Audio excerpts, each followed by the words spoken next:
mat for $15. And as he was typing my information into Zelle, he also asked if he could have a discount. And I gave him one. Guys, I'm not good at this. Now, to be fair, this is completely my fault. I signed up to do this video when Raleigh proposed we did a collab, and I decided on this idea as my end of the collab. I had watched, I think one video about pallet flipping on Amazon, and I thought it looked easy. And I don't know where my critical thinking was when I watched this video, because watching it back in hindsight, there were definitely some red flags. This is a video called The Best Side Hustle No One Is Talking About, Flipping Amazon Return Pallets. It was made by this channel. They're a couple. They do a lot of Amazon pallet flipping, and so I thought it looked fun. And I think what really drew me in is this little bad boy right here, the MSRP counter. Every time they open a product to see what it is, they tally up how much it costs on Amazon, and they add that to the MSRP counter. By the time they're done unboxing the pallet, their MSRP counter is like $3,000 for a $500 box. So that's great, you know? They made $3,000. Except, no they didn't. They've unboxed a bunch of stuff and they've added up what it would have cost them to buy new. It's crazy that to me, opening a box for something that costs $100 means you made $100. That's how it worked in my brain. But no, of course it doesn't work that way. There's so much work that goes into this. You have to have a salesman brain. I don't have that. I actually think that this side hustle leverages all of my weaknesses. Selling things, planning ahead, being organized. Those are all parts of my brain that I've always known I'm not good at. I like turning on a camera and making silly YouTube videos. That's the side of my brain that works properly. So what I should have done is maybe watched a couple of videos and then Googled other people's experiences trying to flip Amazon pallets, because then I would have found this. On the flipping subreddit, someone asked, what are your guys' experience with Amazon return pallets? My experience is that Amazon return pallets have ruined my local yard sale ads. Every other yard sale I go to ends up being someone who ordered one of these pallets. Stop watching YouTube videos. 99% of that crap you are watching talking about junk pallets is paid advertisement. You're gonna get broken junk and used dildos, while all the good shit was picked out right before they loaded it on the truck. Sounds like this person has been hurt and disgusted. This person said, depending on where you live, there's probably many people already doing this. I actually think it's better to wait and buy from these people at yard sales when they're trying to unload their death pile of merchandise. So hold on, there's Amazon, then the warehouses, then the people buying the pallets. They can't sell them, so they do a yard sale. Then there's other people coming to the yard sale to flip that and sell it to other people. How deep does this chain go? And why do I feel like it somehow all eventually ends up in a landfill anyway? Knowing how many people are doing this and failing is also making it seem like there's no way I can sell all this stuff, because obviously there's competition. There's other people probably selling the same stuff, and they're probably better at selling than me. They're already 3 steps ahead of me. They're waiting for me to sell it at a garage sale so someone else can buy it, and then that person throws it away eventually. They're waiting by the garbage can for them to throw it away so they can pick it up for free and then sell it for $1. But that's when I thought of the perfect plan. And I actually haven't thought of what the plan is, but I'm just gonna wait until I have thought about it, and then I'm gonna add that in with voiceover. Weeks went by after this. Each day that I would walk into my garage, I would be confronted by a giant box of my own failure. All of my so-called biggest weaknesses staring me in the face and preventing me from backing my car into my garage. Oh, on the plus side, I did learn that the mysterious bites I was getting weren't from the box at all. Apparently, due to the cicada uprising this year, there was also a surge in the population of a microscopic mite called Oakley itch mites, which feed on cicada eggs and then bite YouTubers in the back of the knee when they're already going through a pretty tough time. I was letting nearly all of my messages go unanswered at this point. I had resigned to not making a profit, which at this point meant I would not be donating to charity. In fact, I would have to steal $180 from charity. I started researching which charities it would be most ethical to steal from when suddenly I remembered something. Something that gave me the idea for the perfect plan. My experience is that Amazon return pallets have ruined my local yard sale ads. All right, this is the beginning of the garage sale long shot.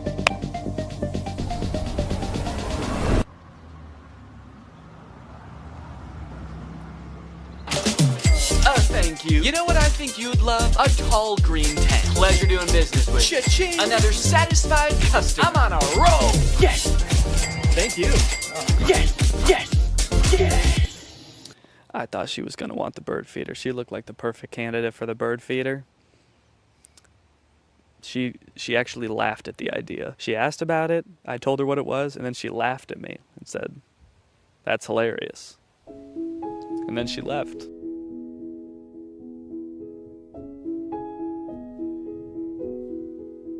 Excuse me, are you interested in a break orange tent or raised toilet seat? Maybe she'll be back later. She's got to go get her purse. Or a clip-on fan, or an AI bird feeder.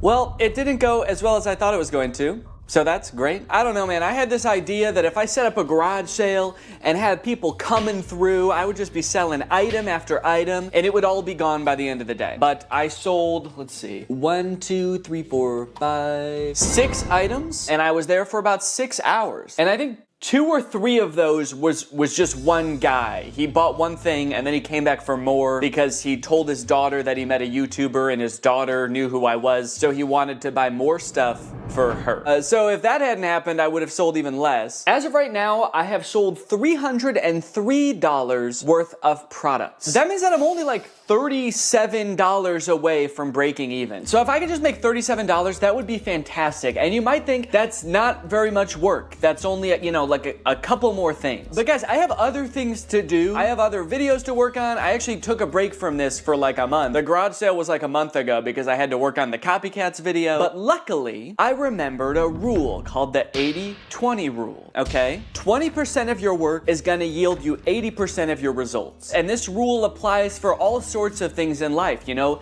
In a classroom, maybe 80% of the trouble is caused by 20% of the kids. In customer service, probably 80% of your calls are from 20% of your customers. And if I apply that to this, maybe 80% of my profit can be from 20% of my products. I need to be focusing on the few products that are gonna yield me that last $37. So if I just look at the 3 most expensive products that I still have on my list, I have the rug, which on Amazon is $150, the raised toilet seat, which on Amazon was $80, and the marble toilet seat, which was $90. I need to focus on the stuff that's gonna bring in the big bucks, because I have like 16 or 17 products still listed, and if I am trying to field messages and coordinate with people for all of those products, I'm gonna go insane. So I fished the big rug and the 2 toilet seats out of the box, and unlike last time where I was just hastily taking pictures as quickly as possible, I took some time. I created eye-catching photos to show these products unique features and assure people the toilet seats had never been used. I also took some time to enhance the descriptions and the product listings, and then I also posted them on Craigslist. As for if it worked,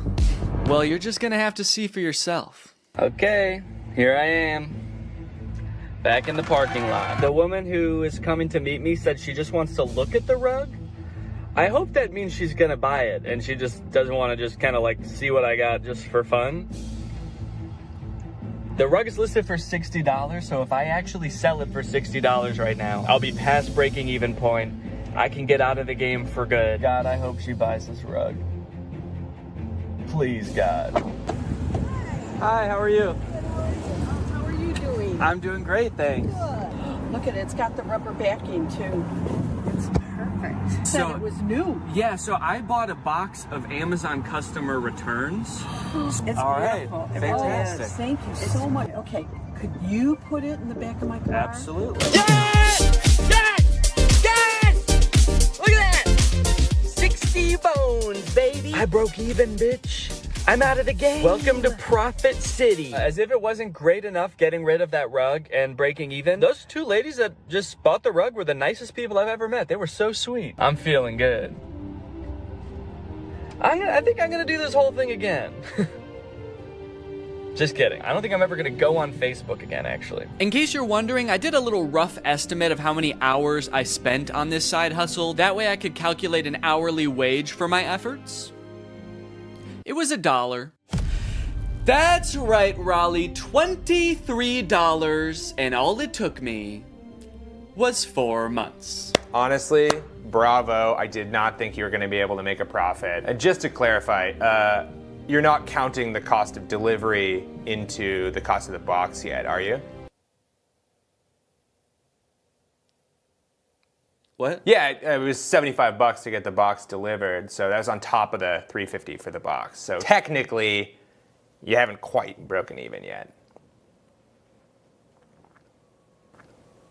Hey, Danny. After breaking even, I felt like I had done what I set out to do. I made a profit, I proved it could be done, and so I called the experiment complete. I let Laura know I wasn't gonna try to sell the rest of the items, and she wasted no time getting rid of everything else so fast. She wanted to use our garage again, man, so she just put everything up on our neighborhood's free cycle group on Facebook and got rid of it all in like a couple of days. I've been working on this video since July, and she got rid of everything in a couple of days, even the stuff that doesn't work. This video is made in collaboration with Climate Town. They came up with the idea and everything, and they actually made an entire video on their channel about the free returns problem. They did a ton of research. They're a lot smarter than me, so if you want more info on free returns, go check out their video. But that brings us to the charity. So I have a profit of $23, or at least I did, until I sold the very last item, the box, to myself. You don't come across a cool big box like this very often. Who knows what I could do with this? I could make it a little fort. So I'm holding onto the box. Unfortunately, I did get a really bad deal on it.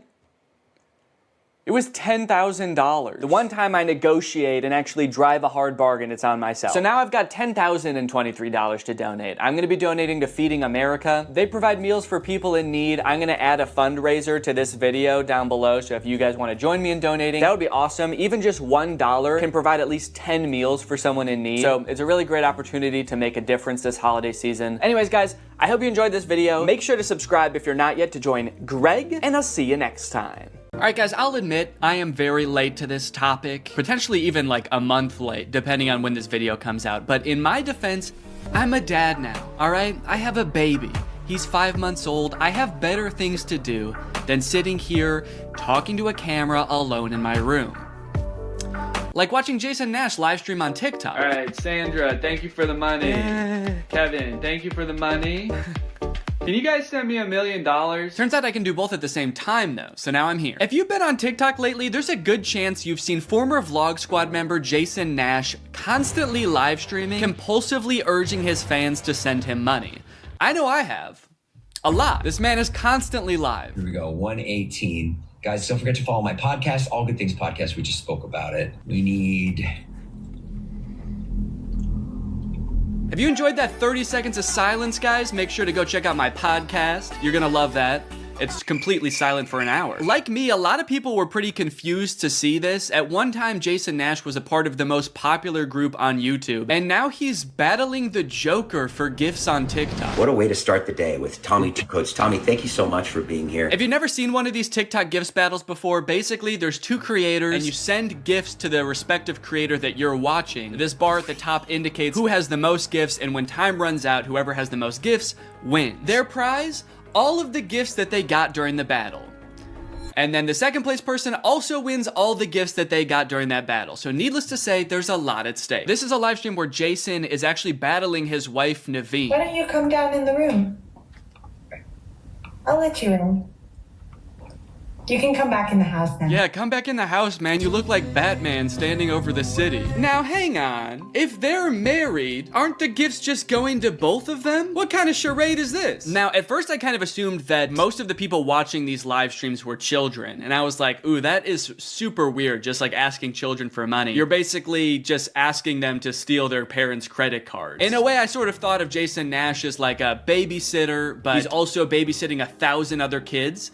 And if you start choking, he's not gonna call 911 because he can't see you. But after tuning into a few of his streams and actually like clicking on some of the profiles of people watching, I realized that it's actually mostly adults, which was very surprising to me. Guys, what are we doing here? Stop that. I promise you there are like 1 billion other better uses for your money than helping Jason Nash's wife crush him in a gift battle. Fun as it may be. The reason I wanted to make this video is because I think that it's kind of a very interesting look at the career span of a creator. It's a pretty new career, all things considered. And like nobody's been a full-time online creator for 40 years. So we don't really know how long this career is supposed to last or how it will evolve over time. So I think it's worth looking at why Jason Nash is here. Between the years of 2016 and 2020, David Dobrik was seemingly at the top of the YouTube ecosystem. What started as David just sort of goofing around and filming his friends as up-and-coming content creators quickly turned into partying all the time, collabing with huge celebrities, huge giveaways, and giant sponsorship deals. And if you didn't watch the vlogs around this time, you might think that David was like the biggest part of them, but it was actually more his friends doing the heavy lifting. David was always behind the camera, and sure, he would laugh a lot, and you'd hear him laugh. But I really feel like the reason people tuned in was sort of to live vicariously through David and experience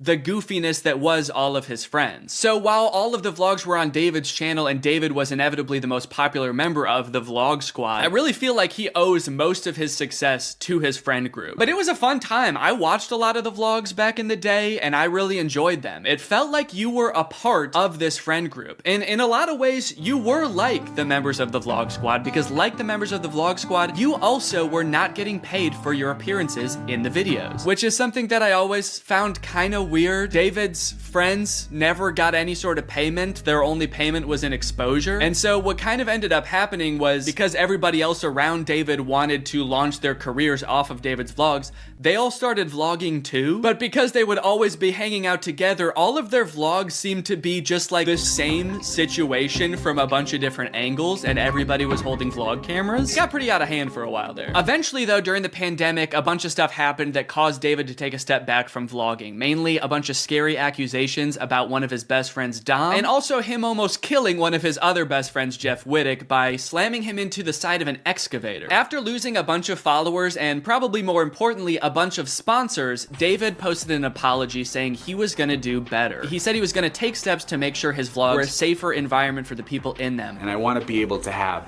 a place of checks and balances. I want to have HR. If he had to choose between quitting vlogging or doing it safer with an HR team, he was gonna do that. And then he quit vlogging. Currently, David is still presumably very rich. The only place he really posts is on Snapchat, and from what I can tell, he mostly just goes around and tours really expensive houses and parties a lot. He doesn't seem to have any ambitions of creating more content on YouTube. In a lot of ways, he's sort of like the Great Gatsby of social media now. But without David sort of manning the ship that was the vlog squad, a lot of the other members basically had to figure out other avenues and other ways to make money and maintain their following after the vlog ended. Zane and Heath have a pretty successful podcast now, so does Jeff Wittick. Carly and Aaron, I believe, have a podcast too. But I feel like Jason Nash out of the entire group is having the most trouble adjusting to the post-vlog era. He has a podcast, but it's definitely not getting the same numbers that his podcast with David did, views, back in the day, which David also quit. Despite them, I think, getting a bunch of really great offers that would have changed Jason's life, David decided to quit because he didn't want to do that anymore. He wanted to be the Great Gatsby. So Jason has now been left to fend for himself, and it seems like TikTok gift streaming is what he has turned to. You excited to go to dinner?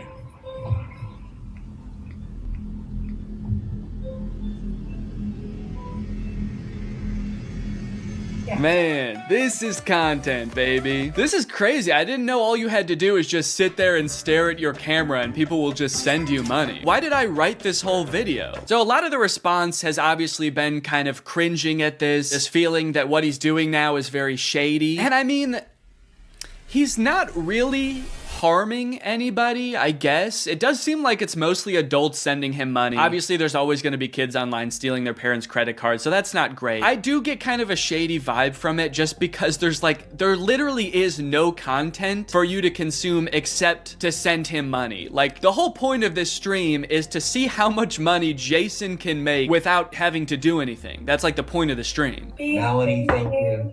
Let's go. And you could argue that Twitch streaming has donations and, you know, a bunch of other live streaming does too. But I would argue that there's at least some content behind that. Someone's playing a video game or they're doing a podcast live and the donations are just a little bit extra on top. It's not the content itself. I've also seen a lot of people wondering like, wait, isn't David super generous? During his vlogs, he was always giving away cars. He was paying for people's weddings, just like handing out PlayStations to people on the street. Surely he could just help Jason if he's struggling financially, right? Wrong. From some of Jason's podcast clips, it seems that that is definitely not the case. But before we get to that, I've got to make some money of my own. All right, guys, let's get those gifts in. James, thank you for the llama. Carol, thank you for the sombrero. Brian sent a Arab? Oh. Is this a gift on TikTok Live? Also, how did you get this one? This one's mine. Well, regardless, this is actually pretty convenient because this video is sponsored by Arab. Arab flavors your water using scent-based taste. And, oh, Brian also sent a scent pod? Oh, thanks, man. Okay, so I can put that on. With the scent pod down like so, it's just a normal water bottle. But when I activate the scent pod, air is able to pass through the scent pod and into your mouth, where you can taste the scent. Send me money. I like to bust out my air up while I'm getting work done. It gives my water a little bit more which is what I need when I'm trying to focus. This one right here is lime, and it is excellent. One said, come to Brazil. I'm busy. Air up is a unique hydrating experience. You can't get this anywhere else, buddy. No chemicals, no sweeteners added to the water, just plain old water into my plain old mouth. The scent pods come in a variety of flavors. I really like the lime and the peach. My editor, Jake, is really fond of cherry. So no matter what kind of flavors you like, there's bound to be a couple for you. You want to spice up your hydration experience, click the link in the description, get yourself an Air Up, get yourself some scent pods, put your mouth on the nozzle, and suck away. You look really tired today. That is mean. Thank you to Air Up for sponsoring this video, and thank you to you guys for checking out Air Up. Now back to the video. About a month ago, when Jason was in the thick of his live streaming every day, he posted this podcast where he and a bunch of David's mutual friends talk about how different life is now that David's not vlogging anymore. But the thing is, like, David's in this, like, moment in his life. Yeah, where he can do anything. Where he just parties. Oh no, Jason, the look on your face, man. Jason's like, don't look bitter, don't look bitter, don't look bitter. Where he can do anything. Perfect. He can do whatever the fuck he wants now. He calls me to play pool. And I'm like, I gotta go live, and I don't expect him to understand that. You don't expect him to understand that you have to work to make money? You know he did that too, right? I wouldn't expect him to understand that, man. He hasn't had to work in, gosh, what is it, 2 years now? I hate to say it, Jason, I think he gets it. I just don't think he cares. Like, I'll say things like, I'm losing my house, and he'll be like, oh, but just go play pool. I just don't think he cares. Dude, Jason, haven't you learned anything from being friends with a popular YouTuber? You just told him you might lose your house, and he invites you over. You think he really wants to play pool? Dude, he's probably gonna Mr. Beast you. He's probably inviting you over so he can, like, surprise you with a new house. He might make you do Squid Games for it, but you have a chance to win a new house. Maybe he'll give you a new car. Or, you know, surprise you with his new car like he did that one time. My surprise to you is that I'm buying myself a car. I know, right? That was cool. I will say it is interesting that David seemingly stopped doing the extravagant giveaways once he stopped doing the vlog. I wonder what the correlation there is. That's kind of weird. There was a great TikTok that he sent, which was like some guy. It's just the guy that has like a lot of money and can do anything all day. He's like, oh, Diplo's having a party tonight, and like and it's literally like things that David has said. David sent Jason a TikTok of a rich, out of touch guy being like, oh my god, dude, this is so me. Dude, look at this TikTok. This is so me. That moment when you're rich and you're partying with Diplo and you're talking about how much you hate Jason Nash and how poor Jason Nash is. Guys, comment below if you found this relatable. But if you think about it, though, from 18 to like what, 23, 24. Oh, he was hitting it. He never drank. I don't think he ever drank. Even when we would visit him, we'd be up till like midnight, just like watching the edits, just like. Wow, he worked hard for 5 years? Let the man party, dude. Please do not burden David's poor, gentle soul with your financial woes. Just let the man play pool and play with him, for God's sake. I mean, look, I don't doubt that he worked hard. The dude posted 3 vlogs a week. I'm sure it was a lot of hard work, but you know who also worked hard? Everybody in his vlogs. I mean, that dude just said it himself. They all stayed up with him until midnight watching the edits to make sure they were good. This was a group endeavor. And I know what people say. They say like, well, David gave them the opportunities, you know? He didn't have to make them famous. Yeah, he kind of did. That was like the whole point of his vlogs, was his friends. David wasn't just making them famous because he was a good, generous guy. He was doing it because that's what was working. They made him famous as much as he made them famous. Now it's like the complete opposite. Everyone's like working, and here's him just like, hey, what are you doing tonight? And it's like a Tuesday night. Everyone's working. Yeah, man, that is kind of a crazy switch. Whereas before, David was working and everyone was helping him. Now everyone else is working, so naturally David is partying with Diplo. Naturally, a lot of the conversation around Jason's live streams has revolved around the confusion as to why he wouldn't just get like a normal job if he was strapped for cash, or if like the social media thing wasn't working out. Can someone make Jason Nash a fucking DoorDash account? People are wondering, why is he pursuing this career that is like universally seen as embarrassing or cringe, rather than just getting a 9-to-5? And I totally get that criticism, because I do love being a creator. I love getting to be my own boss. I love being creative on a daily basis, working with people that I'm really inspired by, entertaining people. But if this exact version of being a creator stopped being feasible, would I start doing gift streams on TikTok? Hell no. And not even necessarily because it's like embarrassing or cringe. It's just that like what I enjoy about being a creator, that does not accomplish. There's no being creative. There's no entertaining people. At a certain point, you like strip out all of the fun parts of the career and you just have only the most superficial parts of it left. Just money and fame. So no, if like this YouTube channel didn't work out anymore, there's a billion other things I would rather do that would be more enticing to me than like gift streaming on Twitch. But maybe Jason likes it. He doesn't look like he does, but maybe he does. On the other hand, I could say that Jason is also older. He's lived a lot more life, he's had a lot more experience, and his career in the entertainment industry has gone through a lot more ups and downs than mine has. From what I can tell, Jason has been a stand-up comedian, he's been in TV shows, he's been a podcaster, a Viner, and a Vlog Squad member, and now a TikTok live gift battler. Between all of those seasons of his life, I'm sure there was downtime where he could have thought, oh, maybe this isn't for me, I'm gonna get up and go get a normal job. And then, lo and behold, the next opportunity comes along. So in some sense, I do understand if Jason's mentality is like, maybe I'm just gonna do this for a little while until I get my next thing off the ground. And I know that when I started Vine, people said the same thing to me. They're like, what are you doing? Why are you doing Vine? You know? And I was like, okay, this is what I'm doing. And then I did YouTube, and people are like, why are you doing YouTube? And I feel like when you're first to something, that can really pan out. Yeah, I do get what you're saying, but also I don't know if this is the same as Vine and YouTube. Saying he's the first to this new thing like TikTok gift battling is gonna be the next big thing is very worrying to me. Please don't make that the next big thing, guys. On top of all that, there is this sort of like gamification in your head that happens when you're a content creator. Because so much of it is like numbers based, you're always looking at your analytics, hoping your numbers go up. It becomes kind of a game in your head to see if you can do better than you did last month or last year. Because of that, I feel like in a lot of content creators' heads, quitting or pursuing a different career path is seen as like losing the game, even if it's subconscious. That being said, I don't think that's a healthy way to look at it, and I would encourage people who are pursuing being a creator to find other passions that, you know, if this didn't work out, you could pursue that instead, because I think just clinging to relevancy for relevancy's sake is not a good thing. But why try to guess what Jason's thinking when someone literally asked him on his own podcast why he doesn't just get a job? This isn't me saying this as a negative thing. I'm just totally asking. Please. Yeah. Why don't I get a real job? No, I know why you do it. Yeah. But like... No, man, I know why you do it. It's pretty clear to me.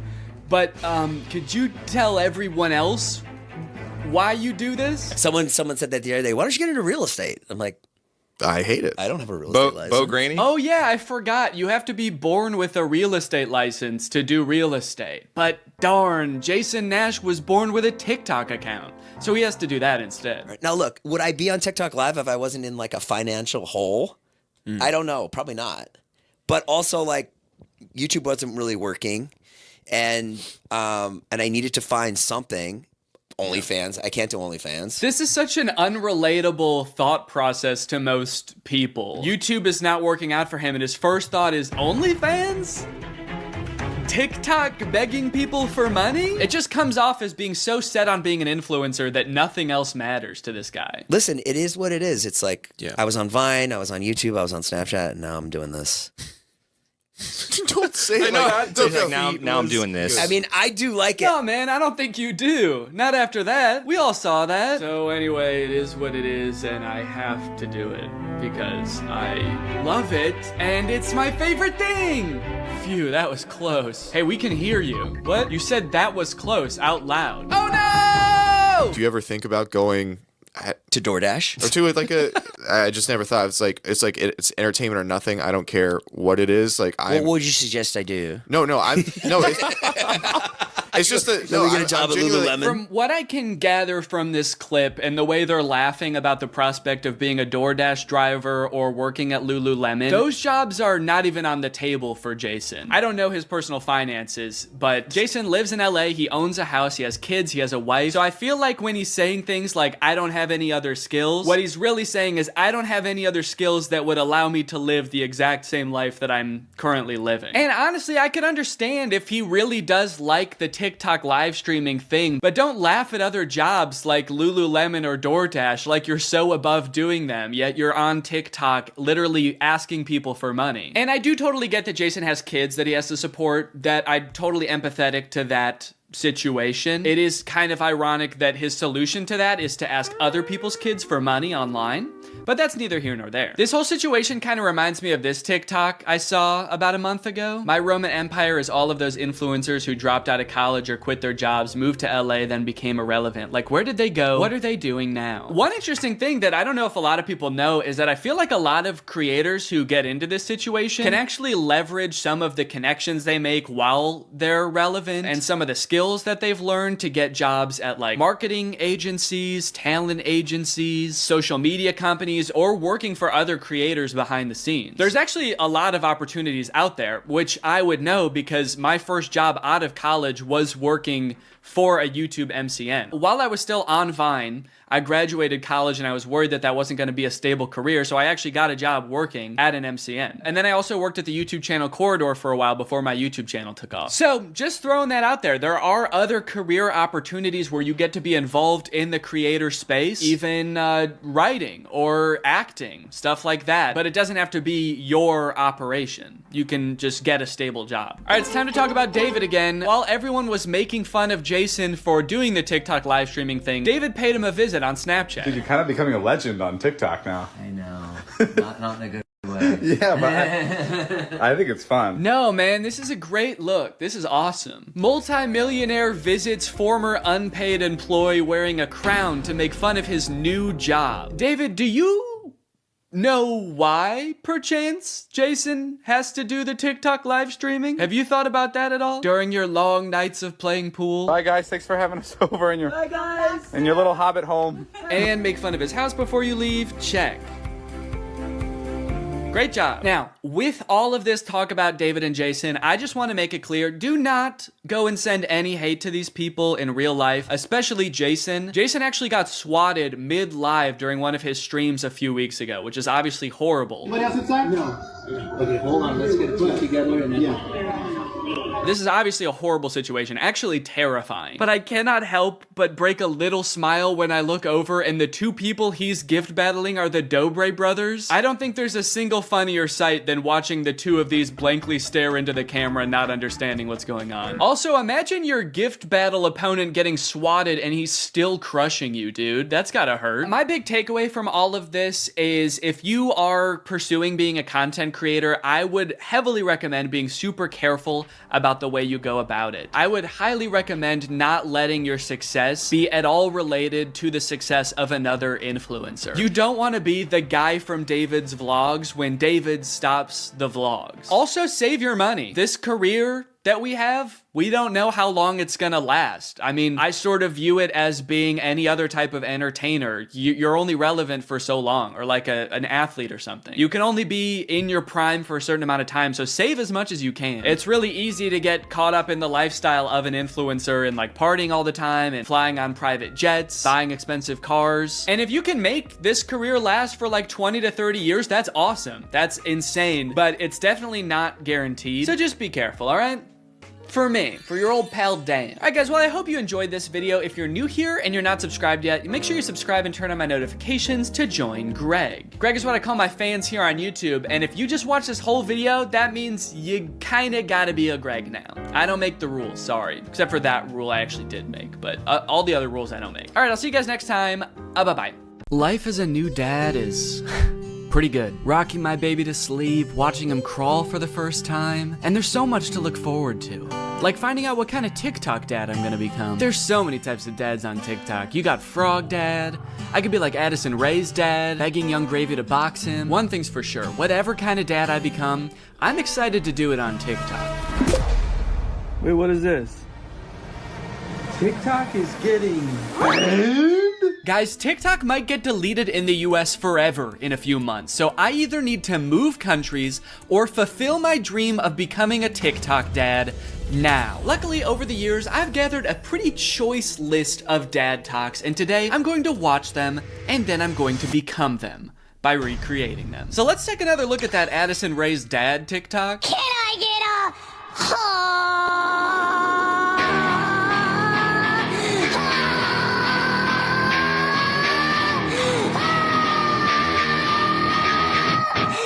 Okay, so this TikTok is from a couple years ago. It's from 2022. And if you were unaware of this situation where Addison Rae's dad wanted to fight famous rapper Young Gravy, I believe it started because Young Gravy made some comment on a podcast about finding Addison Rae's mom attractive. Now, Addison Rae's dad and his mom aren't together and haven't been for a long time, I think. But nevertheless, Monty, that's his name, Monty Lopez, decided to settle the score by getting on TikTok and begging Young Gravy to fight him. Can we meet now? Like today, it's August 9th, 2022. I'm ready and I bet you're not. Only a boxing match. Do you have what it takes? Please, I'm begging you, Young Gravy, fight me, please. I'll let you win. I don't care. You can bring a gun. Just don't kiss her. Also, because of the UMG thing that happened recently where they removed all their music from TikTok, this TikTok is completely silent. I'm guessing it had more of a badass vibe to it when it actually had music, but now it's just kind of sad. But to be fair to Monty, that TikTok was like 2 years ago. The beef has since been resolved, I think, or Monty just realized that Young Gravy was never going to respond to him, so he stopped trying. But let's see what Monty's up to now. What's going on, everybody? Happy holidays. We got some real funny videos that I'm about to show you. Let me know in the comments below which one you think is funny. Cool, man. Yeah, those are some pretty funny videos. Did you steal them, Monty? Did you steal the videos? Bad, Monty. I like that Monty is compensating for his old videos having no music by putting 3 times as much music as is necessary in this video. I don't really think that this exact genre of TikTok speaks to me. I don't really know if I want to become like the content stealing kind of guy on TikTok. Hey guys, check out this crazy clip I just saw. You're gonna want to buckle in. This is 3 hours long. I should give Addison Rae's dad type dad a shot though, so I'm gonna be recreating that first TikTok. Okay, so I was trying to think of who it would be funny for me to be trying to fight in this video. My first thought, for some reason, was Joe Biden, but I feel like if I posted a shirtless video of me screaming and begging Joe Biden to fight me, I would be investigated by the FBI, the CIA, trying to think of any other 3-letter acronyms, AJR maybe. So I'm not gonna do that. Maybe it would make more sense if I just challenged someone who already does influencer boxing, like Jake Paul. I could make this same kind of shirtless screaming video, begging Jake Paul to fight me. I can't just stop there because Monty didn't stop there. Oh no, no, no. He challenged him, he begged him, he asked him to come to his house right now, and then he also pivoted to just posting silly videos on his page. So I'm gonna try to encapsulate all of that into one video. I also noticed in this video when he stands up, it like, well, one, it says run white boy run at the bottom, and then it also reveals that he has a tummy tattoo. So I don't know if I should incorporate that somehow. Like when I stand up, there's a funny tattoo on my tummy. Maybe it's just a heart that says Jake in the middle. Because I want you to get the vibe from this that I just want to hang out with Jake so bad. I don't care if he's beating the shit out of me or if he's just coming over to help me water my garden. It's actually kind of hard to write this upside down, but hopefully I'm doing this correctly. Can you even see it in the camera? Can you see the Jake? There's an effect on it. Should I use that effect? Gym light? That's kind of menacing. What other effect could I use? No, okay. Let's just do no filter. No filter or nothing. Can I get a I didn't like filming that at all. No, actually, I hate that. I'm gonna put my shirt back on. Yeah, sorry, I hated that. I'm gonna keep my shirt on, actually. I thought I was gonna do it with my shirt off, man, but I can't do it. I just can't see myself convulsing shirtless like that. I don't even think I want it on the internet, to be honest. I don't want it. Nobody should see that. So it's gone now. I'm just gonna have to live with Jake tattooed on my tummy, and that's just gonna be a secret between me and you guys. Nobody's gonna know that happened. Okay, let's try again. Shirt mode activated. It's hard to press the start button the way I have my phone propped up. The keyboard's kind of in the way here. There we go. Okay, shit. God damn it. Can I get a I might have been pretty good. I am picking up my phone at the beginning, but I think I went menace mode for sure. Actually, the beginning where I prop my phone up adds some kind of authenticity to it in a way. I don't know if it's like a millennial pause or kind of makes it seem like this video was totally off the cuff. Like I wasn't even planning on recording this. I'm just setting my phone up because I'm getting so pissed off. Well, I guess I'll just finish her up then. Oh, there's still sound. Can I make the sound stop now? please? Okay, I guess I can't. So is it just gonna be that then? That's not good. That's not funny. That's just weird. That's just me straight up asking Jake to fight. Okay. Maybe I can record it in my camera roll and then add it in the editor. Hey Jake, I just wanted to say, I didn't mean what I said back there. I don't think you're a baby. I think you're awesome. And we don't have to fight. We could just hang out sometime if you want to. Anyway, here's a funny video I found. Okay, now I have to actually find a funny video and add it in here somehow. Funny video I found. Hell yeah. Can I get a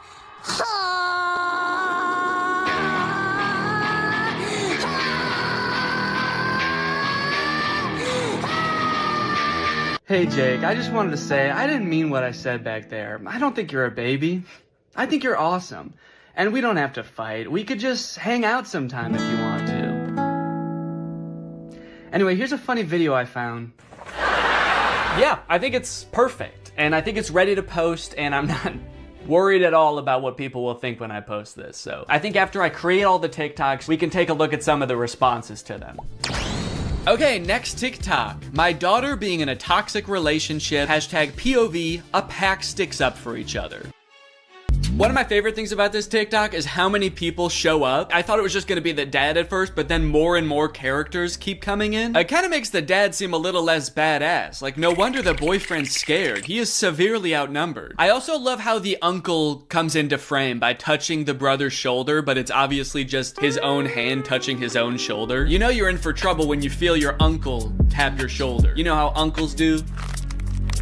Now, the weird thing about this one is that I actually don't know if this guy has kids. I actually don't think he does, but I do still think that there's something we can take away from this video. The whole concept of a pack sticking together. Oh, are they wolves? Oh, I think they're werewolves, and that's why it says a pack sticks up for each other. And that's why all their eyes turn blue, this horrifying shade of blue, and the dad has on a wolf necklace. So they must be wolves. They've got wolf eyes. Wolves have blue eyes, right? Oh, wait. They don't. Wolves have brown eyes, it looks like. I must be thinking of huskies. Oh yeah, huskies have blue eyes. Are they huskies? Leave her alone, buddy. Unless you want to get strapped to a sled and pulled very fast over a great distance. If this happened in real life, do you think that the boyfriend would even hear the dad? He's screaming and the dad is whispering. He has a few other TikToks where he plays the role of a dad navigating a kind of tricky situation with his daughter. Kiss. So I guess this genre is just fantasizing about having like a teenage child and something awkward or scary happening with that child. And also you have to look really badass and you do have to be part dog. Got it, can do. Before I film this one, I actually have a much more important POV I need to film first. POV, that moment when you're sponsored by Opera. Opera makes other browsers look like that evil boy in that last TikTok. All alone and useless. Meanwhile, Opera looks like the family because Opera has so many useful features built in that it's so much more than just a browser. You've got Aria, Opera's native browser AI, which lets you get clear answers instantly. Highlight any term on the web and ask Aria to explain it. The great thing is Aria is connected to the web and can provide real-time information, unlike a lot of other AI models. Tab islands are huge for helping me stay organized while I'm working on a video. If I have several TikToks open, a couple of Google Docs, email, I can collapse them into context-based groups automatically. I don't know what accent this is supposed to be. One thing I didn't even realize I needed until I got Opera was a built-in ad blocker. It makes articles look so much more clean, which actually makes my videos look better, because when I screen record an article, there's not distracting ads all over the place. And it's super easy to turn on with just one click. If you're working on multiple projects at once, you can create entirely separate workspaces that you can switch between easily using customizable buttons on the sidebar. I don't like having a ton of browser windows open at the same time. It's super distracting and hard to sort through. So in my opinion, this is a much better solution. So if you want to check out Opera, then use my link below to download Opera today. Thanks to Opera for sponsoring this video, and thank you to you guys for checking out Opera. Now let's film this TikTok. Okay, so I've been thinking a lot about how I could make this TikTok kind of my own, you know? Take everything I like about the toxic daughter, boyfriend TikTok and amplify it. So first thing we're gonna do is the amount of family that shows up. I liked how much it was in the first video. We're gonna double it. We're just gonna have a ton of people show up. We're gonna have the dad, of course, the brother, an uncle. Uncle's here! A second cousin, a third niece, maybe. Also, I think instead of like a toxic boyfriend, the daughter's just gonna be getting mugged. I think that would elevate the stakes a little bit higher. And then, you know, in the original TikTok, they didn't even turn into werewolves. Their eyes just turned blue, which, granted, that would be very scary if that happened to you, but I feel like they were trying to get at something there, but they didn't quite get there. So, in my TikTok, they're gonna actually turn into animals because there's filters on the TikTok that can turn you into animals. So that's what I'm gonna do. And I'm gonna do it now. So I think what would be even cooler than turning into a wolf is if I turn into a horse. And I know that there's horse filters on TikTok. I have one saved here, where if you open your mouth, you turn into a horse. So I'm gonna use this. Okay, beautiful, beautiful. I look gorgeous. And then everyone just starts turning into horses, dude. The daughter turns into a horse. Uncle's gotta turn into a horse. And last but not least, the mugger has to apologize, of course. Let's go, baby. Now all I have to do is edit this, and it's gonna be ready to go. Now this dad is a whole different type of dad. His name is Brian B. Toe. I thought Toe might be his last name, but the way it's spelled out in his profile actually makes it seem like Buteau is his last name. I thought B was just his middle initial till I saw this just now. Say what you want about Brian, but he do be Toe. And I think there's a lot we can learn from Brian's TikTok. Stuck in a generation where loyalty is just a tattoo and being fake is a lifestyle. Where the real ones at? Man, Brian's so cool. I thought he was a teenager for a second because of how cool he's dressed. Hey guys, I'm just skateboarding with my backpack to school. I mean work. I hope my teacher is cool today. Oh, I mean boss. Sorry, I'm just a kid at heart. Also, I just got in a really bad skateboarding accident and hit my head real bad. Can you drive me to the hospital? I don't like this angle. Why is he so much higher up than us? Are we a child in this video? Are we his child? Son, where are the real ones? What have you done with the real ones, son? I'm not even sure how the caption and the video are related. They seem like totally separate things. I'm so sick of my generation. So I've decided to join yours. I'm a teenager now. In fact, I'm so young that my kids are my...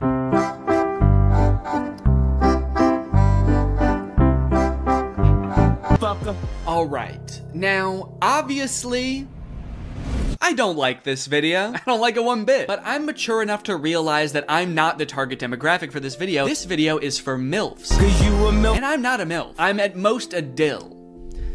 I'm just a dad you would like. And the MILFs in the comments are loving it. Yes, you still got it. Where you been all my life? Damn, my kind of guy. More power to him, I guess. The one thing that I can't get over is the setting in which he's making this video. Are you in public? It looks like he's just in the lobby of a hotel making the absolute thirstiest video I've ever seen. You need to get to your room ASAP, dude. You are too horny to be in public. I like this guy in the background. The second he realizes he's in this video, he steps out of frame because he's like, oop, I can't be in this. Oop, get me out of here, this guy's too horny. The caption is still got it, which is a little confusing to me because usually you would say that about something you used to do when you were young. Brian, did you used to do this when you were young? They didn't have iPhones back then. Who were you doing this to, man? The reason so many people are single and not in relationships today is because we're looking for that 90s love in a 2023's hookup culture. Tell me I'm wrong. Yeah, man, that's fine.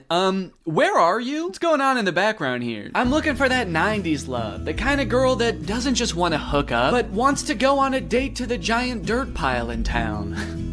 I love that dirt pile. I wish I could date the dirt pile, but she's taken. Hey, get out of here! She's mine! Okay, this is good research. I feel like I'm starting to get what this guy is all about. It's a lot of like pouring your heart out on the internet. Some of it could possibly be on the verge of oversharing, but he's expressing his feelings. He's looking badass while he's doing it. It's like this emotional vulnerability mixed with this cool, mysterious bravado of being alone at the giant dirt pile. Oh, oh, yeah. Da, da, da. I got a new Okay, no, that's cool, man. Look, I obviously think that, you know, that's kind of a scary joke to make, but again, this video isn't for me. Oh, uh-oh. Oh God, Brian, the MILFs aren't liking it either. This guy is not funny. My first reaction, ew. Brian, you're scaring the MILFs, man. So I'm unaware of any gigantic piles of dirt near where I live. If there are any, I guess I'm just not cool enough to know where they are. So I'm here at the woods. Figured that would be an equally strange location to film this TikTok. So we've got strange location, the woods. We're going to have sort of a nostalgic / oversharing caption, which I'm still not sure what that's gonna be yet, but I can just figure that out while I'm editing it. I don't have to do that now. It doesn't have to have anything to do with the video, which is good. And then I also have to appeal to the youth. I have to try to make myself seem like a kid, which usually I'm not very good at, but I went to Walmart and I went to the kids section and I found some stuff that I think is gonna do the trick. Brian had a skateboard in his video, and so I bought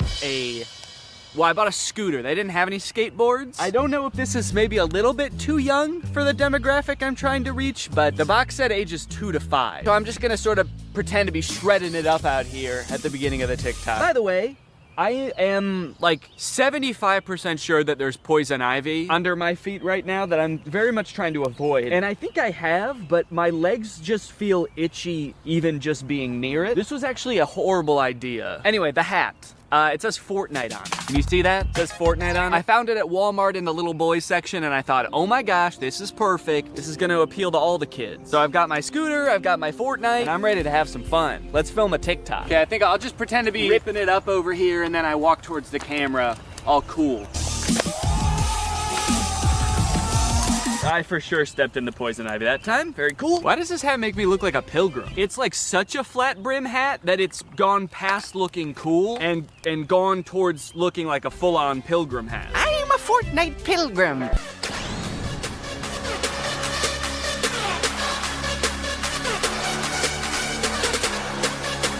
This one's just kind of a fun one. It's just a picture Shaq posted with like 20 seconds of music and then 20 seconds of silence. I don't know. Could be the move.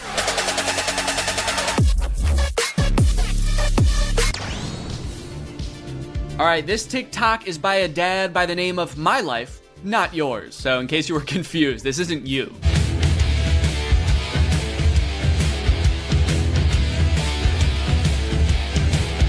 Yes, dude, thank you. This is the kind of energy I'm looking for. When your kids need you, you drop everything. And you don't walk, you don't run, you don't even drive. You jump through the air like a giant bunny and you land right where they are. I guess we don't see where he lands. It would be kind of funny if it like cut to a reverse angle and he just landed at the bar. But one TikTok in, I am liking this guy's style.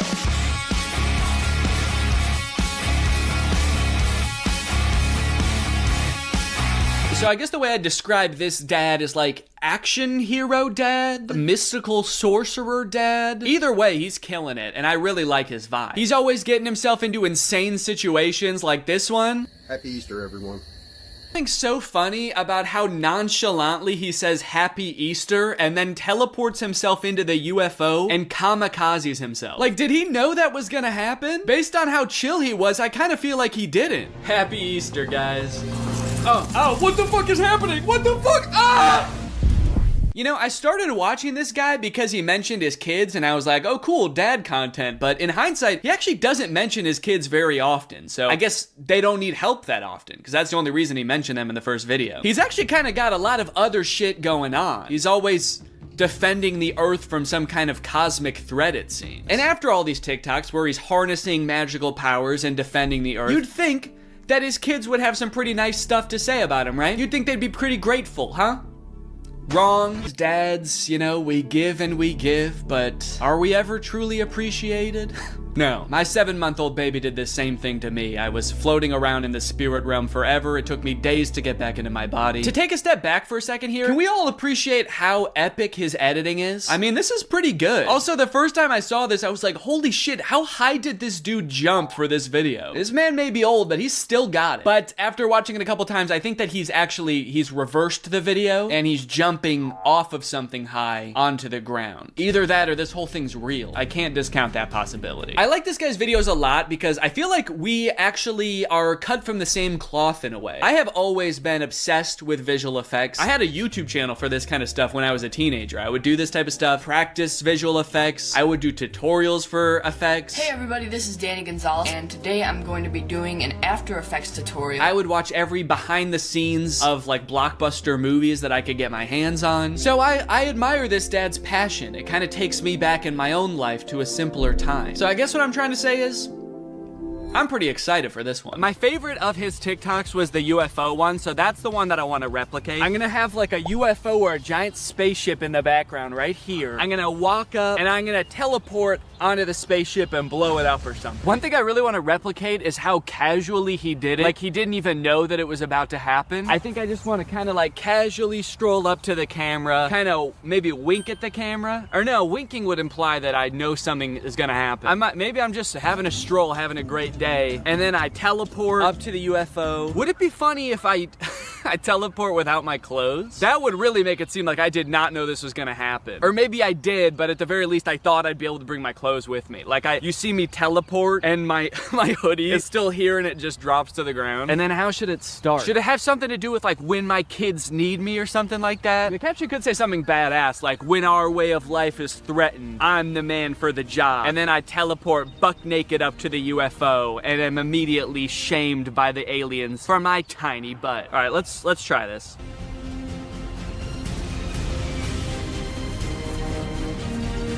Okay, and then I'm gonna take off my hoodie, put it right where I was, and then drop it. Okay. There was a person walking by while I was doing that. What do you think she thought? What sense could that possibly make to the average person? Maybe she knew what I was up to. She did look kind of older. Maybe she has a husband that does this kind of thing. All right, well, I'm happy with that. Also, I want to go home.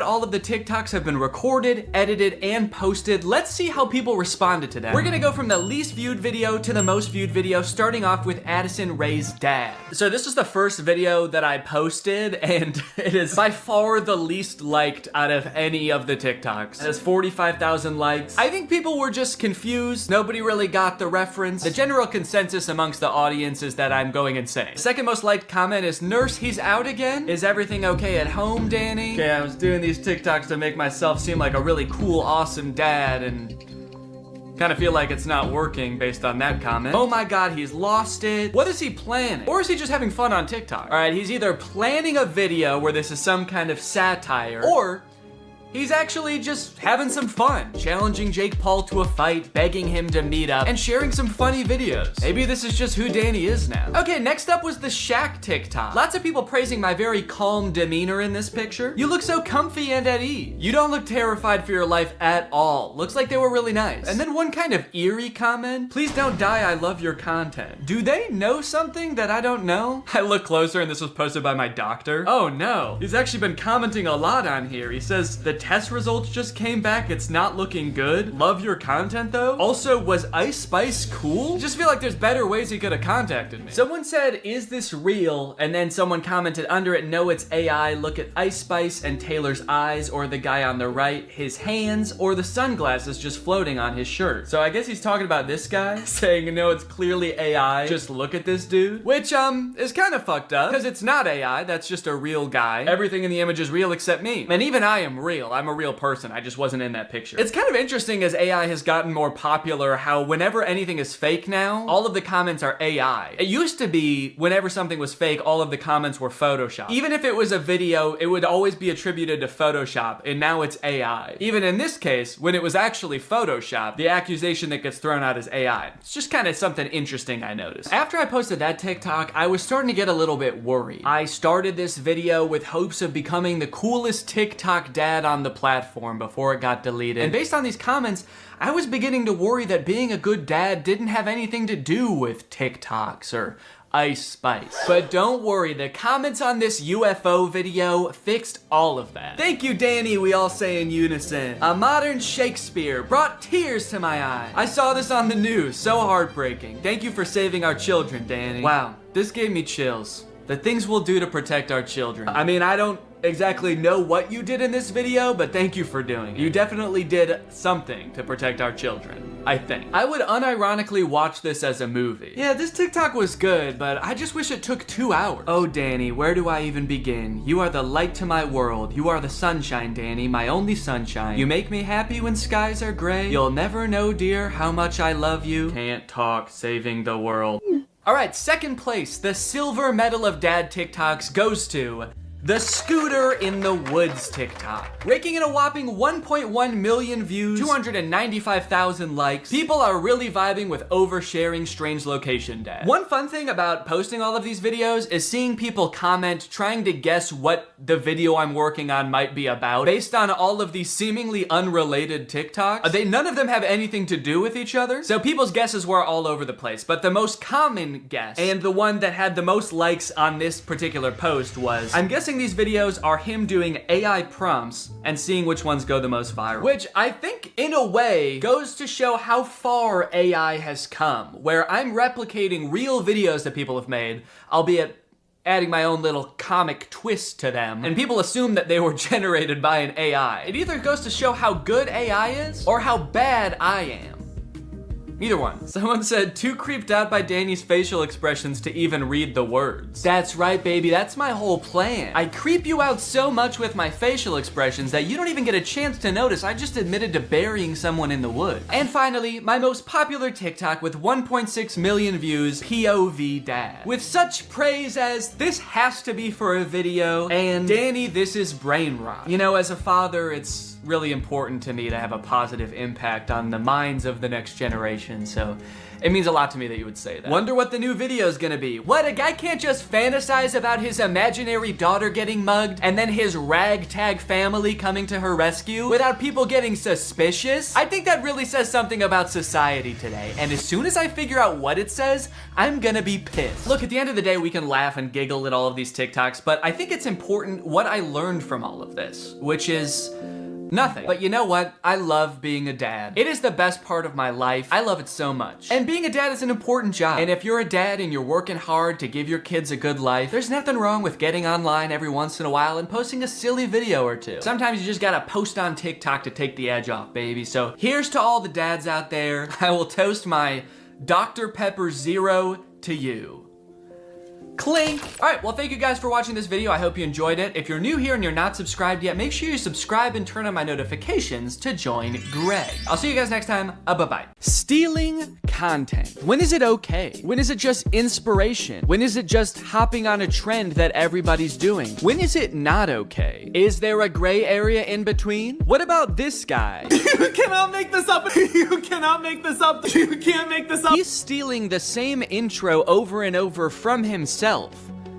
Do we have to help him? That guy found one intro and shirt combination that he's convinced makes his TikToks go viral, and by golly, he will never change it. You can't make this up. As a creator and a viewer of content, blatant stealing is something that makes me so mad, but what's even worse is how seemingly easy it is to get away with it, and how, like, it just works. Like, you can just become a content thief and make so much money. It at least shouldn't work that well, you know? But as you will see today, it is a very viable content strategy that is being used by a ton of YouTubers, big and small. Today we're going to take a journey through the various forms of content thievery until finally ending at the undefeated final boss of content thievery, Brent Joseph Rivera. I don't know if his middle name is Joseph. I just wanted it to sound like he was in trouble. Go straight to your room, young man. Go straight to your secret room that you built in your house. You march right down to your secret Starbucks, and I don't want to hear a peep. So on this journey, I want to start with the most straightforward form of content stealing. Step 1, screen record someone else's content. Step 2, upload it as yourself. And step 3, profit? You might think that pretty much all people would agree that this is at the very least shady, but you would be surprised the lengths some people go to justify it. Okay, this video I'm about to show you, I've already talked about on my second channel a little bit, so I'm gonna repeat myself slightly, but I think it's very important that you learn about this type of influencer called a clipper. In the life of a $20,000 a month TikTok clipper, first thing I do when I get into my office is write down my daily goals. Today I wanted to get 1 million views in a day and make at least $500. This guy makes business sound so easy. You can just write down how much money you want to make that day. Do you make that much money? So I go and sit at my desk, pull my phone out and get ready to start my shift. The first thing I do is go and search for popular YouTubers to screen record. I sit down at the desk of my fully furnished office with a maxed out PC in front of me, and I go on my phone. He proceeds to screen record a popular YouTuber's video and then combine that with some gameplay footage, which he also didn't make himself, and then he posts it on TikTok. One of my videos last month made me $1,200 from one video. But what about today? How much money did you make today? Was it $500?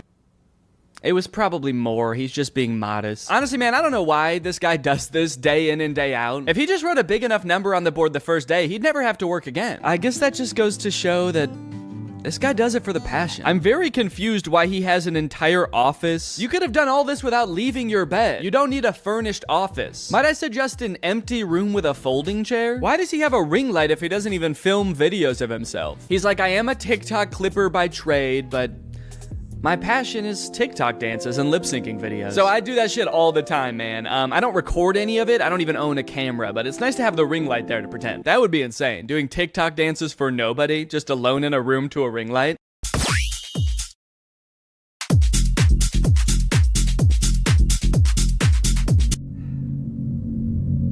Anyway, gotta get back to clipping. Now, before we go and call this guy lazy or uncreative, I do think it's important to note this guy actually does make original content. He makes TikToks and he does use a little bit of AI, but at least he's not stealing from another creator. So maybe we should check that out before we judge. POV, you're a TikTok clipper making $20,000 a month using just his phone. First thing I did today was go and take a look at the view because I've decided to wake up in Malaysia just because I can. After going into the bathroom, completing my daily routine, I put my shoes down and I get ready to head out the door. I wanted to go check out some of Malaysia and kind of see what it has to offer, so I had a look around the hotel just to see what I could find. The views around here are insane, and they even had a pool on the roof, but the heights made me start feeling a little bit sick, so I decided to go back to my room and get ready to start my shift. Okay, this whole video is like a minute long, and this whole section is all before he shows the content that he's making. A lot of these kind of digital nomad types pick jobs where they don't have to do too much work and they earn passive income so that they can travel the world, experience life. It sounds pretty fun. But I feel like from this video, this guy like hasn't figured out how to do that yet. He's like, okay guys, here's my life as a content clipper. I get up, I go to the bathroom, then I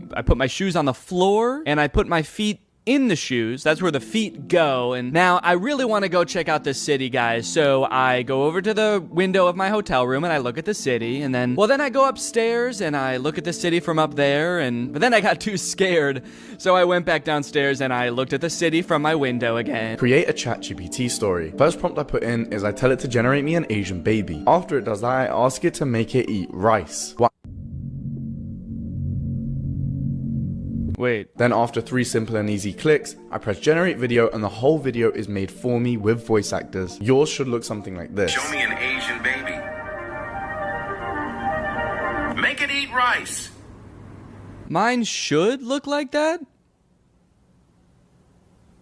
Should? So the clipper in these videos, Musa is his name, has made a bunch of posts arguing that everything he does is ethical because he participates in what is called ethical clipping. If any YouTubers would like to debate me on the topic of ethical clipping, DM me. I genuinely believe it is a win-win in every regard and completely ethical from all angles. In a perfect world, I understand why he's saying it's a win-win because he's making money and theoretically the creator that he's reposting is getting exposure. If he's taking the clips off YouTube and putting them on TikTok, then a new audience, the TikTok audience, is now being exposed to that creator. From personal experience, though, I don't really think that that's usually the case. I think usually if a clip of a creator goes viral on TikTok, the people that are liking and commenting on that video are the same audience as their YouTube audience. They're just seeing the content again. So while he thinks of himself as sort of advertising for that creator, it's more like he's selling counterfeit merch. The community notes on Twitter was quick to point out that this is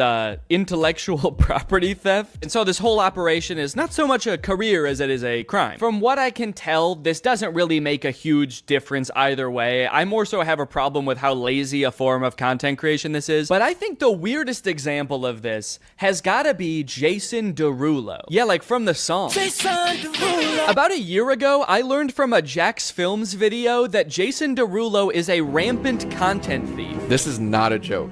All he does on his YouTube channel is like make a face at other people's TikToks while blasting his own music over it. But here's where it gets kooky. As I was editing this video, I noticed something strange. So I took some of his videos and played them side by side and confirmed that yes, Jason Derulo 100% reuses his own footage across multiple videos. Not only is he doing the laziest form of reaction content, which in and of itself is the laziest form of content, he's not even filming a unique reaction to every video. I don't like this at all, man. I don't like that he's edited into the corner, like he's not reacting to the video you're watching. This looks like I'm scrolling on TikTok while FaceTiming Jason Derulo. And he's smiling into the camera like, man, I can't see what you're watching, but I'm just happy that you're happy. And also my song is playing. I like that. In a way, this is kind of the visual equivalent to him singing his own name at the beginning of every song. It's like, okay, I like this video, and to be fair, since he got called out for this, he has stopped doing this. He no longer appears in the videos. He still does continually post other people's TikToks with his own music playing, but it seems like he is at least now getting permission to do it. So now it's just sort of a marketing tactic that, I'll be honest, is kind of smart. If he's worked out some kind of agreement with these creators where he's paying them, or he's got permission to post and he can just slap his own music on these TikToks that are guaranteed to go viral, it's a decent marketing strategy. Then again, maybe an even better way to get people to listen to his music would be to make better music. Let's go. That's a zinger, baby. Add another zinger to the zinger counter. I still got it. I still got it. Danny still got it. Okay, the end. Okay, so sure, that's bad, copying from other content creators, but what if we don't copy from another human being? What if we copy from a computer? Well, that sounds to me like it would make some pretty good content. We should make kids watch it. Take it away, Danny. Oh, sorry, regular Danny couldn't be here, so he sent me instead. I'm AI Danny. I'm an AI version of Danny, so I'm pretty much exactly the same as him in every way, except I don't have a soul. So it technically wouldn't be immoral to murder me. Real Danny wanted me to start this video off by showing you a video that he apparently made for his son. He made him a little kids animation. This took a ton of hours of painstaking hand animation. He produced the song himself, and so he just wanted to share this with you guys to start off. Are you ready? Let's go. First stop, the apple orchard. This is Annie the apple. You guys like it? All right, I tricked you guys. Regular Danny didn't really make that video. It was actually written and created totally by AI. Isn't that hard to believe? What you just watched was the end product of a tutorial that there's a bunch of on YouTube right now. Create faceless kids animation YouTube educational videos in minutes with Canva and AI. How I make faceless kids songs using AI in under 20 minutes. I love how all the titles emphasize faceless. For a kids animation song, that feels like it goes without saying. Like in this tutorial, she's making a song about animated dogs, little corgis up on the couch. Are there methods of doing this where I might accidentally show up in the video? 3 little dogs sitting on the couch. Here is the guy who made this video. Hello kids, I'm trapped in the computer. Please let me out, it hurts so bad. Wiggle, waggle, wiggle, waggle, here I come. In this method, she uses AI for pretty much everything except the animating of the dog. But literally everything, even from coming up with the original idea for the song, she does with AI. Give me 10 song ideas for kids songs. It gives us the idea. It says a song that teaches kids about colors using the metaphor of a rainbow. The metaphor of a rainbow? I don't think you have to use a metaphor for that one. I don't know if you know this, but rainbows actually have colors. Like a lot of them. So now the next thing you need to do is generate the song. So in order to do this, you need to grab your instruments and the choir, get your mic ready. Hold on, don't click up. I'm just kidding. You don't need to do that. We'll copy this spot, which is the idea of the song, and then you'd paste it in. And then the other thing you need to do is describe the vibe and the genre of the song. So in order to do this, you'll come back to ChatGPT. So this process is really awesome for me personally because as you guys know, I'm really passionate about creating kids songs, but I just don't want to have to learn how to come up with the ideas or write the songs. or make them. Would you guys say this is a good career fit for me? Take a listen to the first one. There's one little puppy sitting on the couch. Wiggle, waggle, here I come. Okay, yeah, that sounds great. So she typed in something like a counting song about puppies sung by a ghost. Kids love that. Kids love ghost voices. Ooh, it has a little bit to it. Ooh, it's got a little beat to it. Just makes you want to dance. I were a kid and I heard this, I would so be dancing to it. Like, me too. The beat is so good. The voice is clear. If this is the one she's showing because the voice is so clear. The voice is clear. What are all the other ones that she skipped past showing us? What do those sound like? I could goof on these AI songs and how bad they are until the cows come home or until there's 5 dogs on the couch. But as I feel like we keep hearing time and time again, this technology is only getting better, and someday this AI might be able to generate a song that's totally indistinguishable from one made by a very stupid person. But even if you're like totally on the side that like AI art is just as much of art as human art and it doesn't totally destroy the point of art, we can still all agree it's not there yet, right? We can all agree that wasn't good music, right? Wiggle, waggle, wiggle, waggle. It sucks because, like, what if someday it is really good at it? What am I gonna say? Like, no, don't use this shortcut to make a song in 20 minutes for $0 that a human probably would have had to spend like a day on and maybe work with a music producer, which is expensive. But what I will say is that not only are you probably doing a disservice to the poor kids who are left alone long enough to fall down this weird rabbit hole of content that you make, you're also doing yourself a disservice. If you're an entrepreneur and you're looking for ways to make money for little effort and you pick this, which is basically just clicking buttons on a computer, essentially just helping a computer do its job, someday the computer's not going to need you anymore. So you can keep looking for new ways to, make money from home with 0 effort and gaming the system, or you can realize that maybe not everything is about making as much money as possible for as little effort as possible. Maybe you should pick something that makes money and you like, and you find fulfillment from. Also, and no one's gonna watch any of these videos. This is Annie the Apple. None of these videos that these people make in these tutorials are gonna get any views. Kids content is so oversaturated on YouTube because everyone thinks they can make billions of dollars by making kids content. And the stuff that is getting views probably doesn't sound like it was sung by a voice that came to me in a dream. A lot of times I feel like the people who make these tutorials usually make more money off of the tutorials than the thing that is supposed to be making you money. And now that everybody knows how to do this and it's accessible, it's gonna become even more oversaturated. Hi, I am an orange. O-R-A-N-G-E spells orange. Hi, can you guess what fruit I am? Apple! Apple! How can we copyright the song we created? You didn't create... What? You'll notice in this video a lot of the lazy content that I'm talking about, in fact, pretty much all of it, is geared primarily towards kids. That's a bit of a disturbing trend I've noticed. Why is it that the laziest people try to make content for kids? Is it because they know kids are a little bit dumb and will watch anything and are easily tricked? Yeah, it probably is. I'm not gonna give you time to think about it. It is. It's just slop.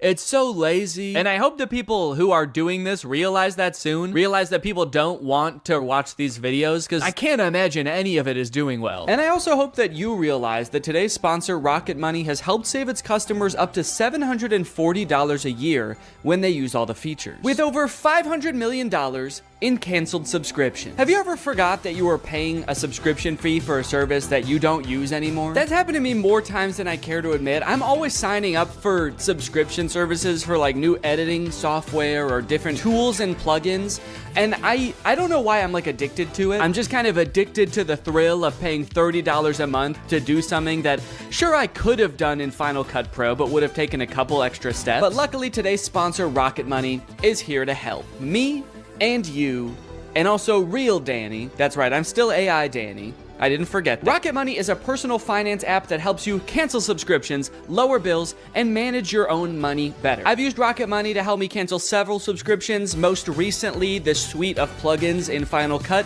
that I used once and then never again. It takes the brain work out of it because Rocket Money safely and securely identifies reoccurring charges and cancels unwanted subscriptions for you. The best part is that you can cancel right within the Rocket Money app. You don't need to call customer service for this random software you downloaded. You don't need to jump through all their hoops of answering surveys. I also love that I can create budgets within Rocket Money. Rocket Money analyzes your spending habits to create a personal budget for you. It automatically monitors spending by category. So if you're spending a little bit too much money going out, out 1 month, Rocket Money can send you a notification letting you know. So to save more and spend less, join the over 5 million Rocket Money members today. Go to rocketmoney.com/Danny or click the link in the description to get started today for free, and you can unlock even more features with premium. That's rocketmoney.com/Danny to get started for free. Thanks to Rocket Money for sponsoring this video, and thank you to you guys for checking out Rocket Money. One underrated part of becoming a content creator is developing your own unique style. The vast majority of creators, when they start out, are just kind of a worse amalgamation of all of their inspirations. For me, it was probably The Lonely Island and Jake and Amir with some Bo Burnham mixed in there. But over time, you start to make certain creative choices that distinguish you. Types of music that you choose for your video, the way you tell jokes, the name of your fan base, maybe even your thumbnails have a distinct look to them. I love it when creators take another step in developing their own personal style. A lot of people call it a brand. I think that sounds very corporate. To me, it feels a lot more personal than that. You're choosing what the best way to express yourself is. But unfortunately, this gives way to a completely different kind of copying on YouTube. Not copying content, but personality. What's up, goobers? The YouTuber stealing other YouTubers' personality situation is crazy. It's crazier than a gopher going up my butthole and coming out of my mouth. To start off this discussion and kind of illustrate what I'm talking about, I'm gonna give kind of a niche example, but this is a song called Deep Space Samurai.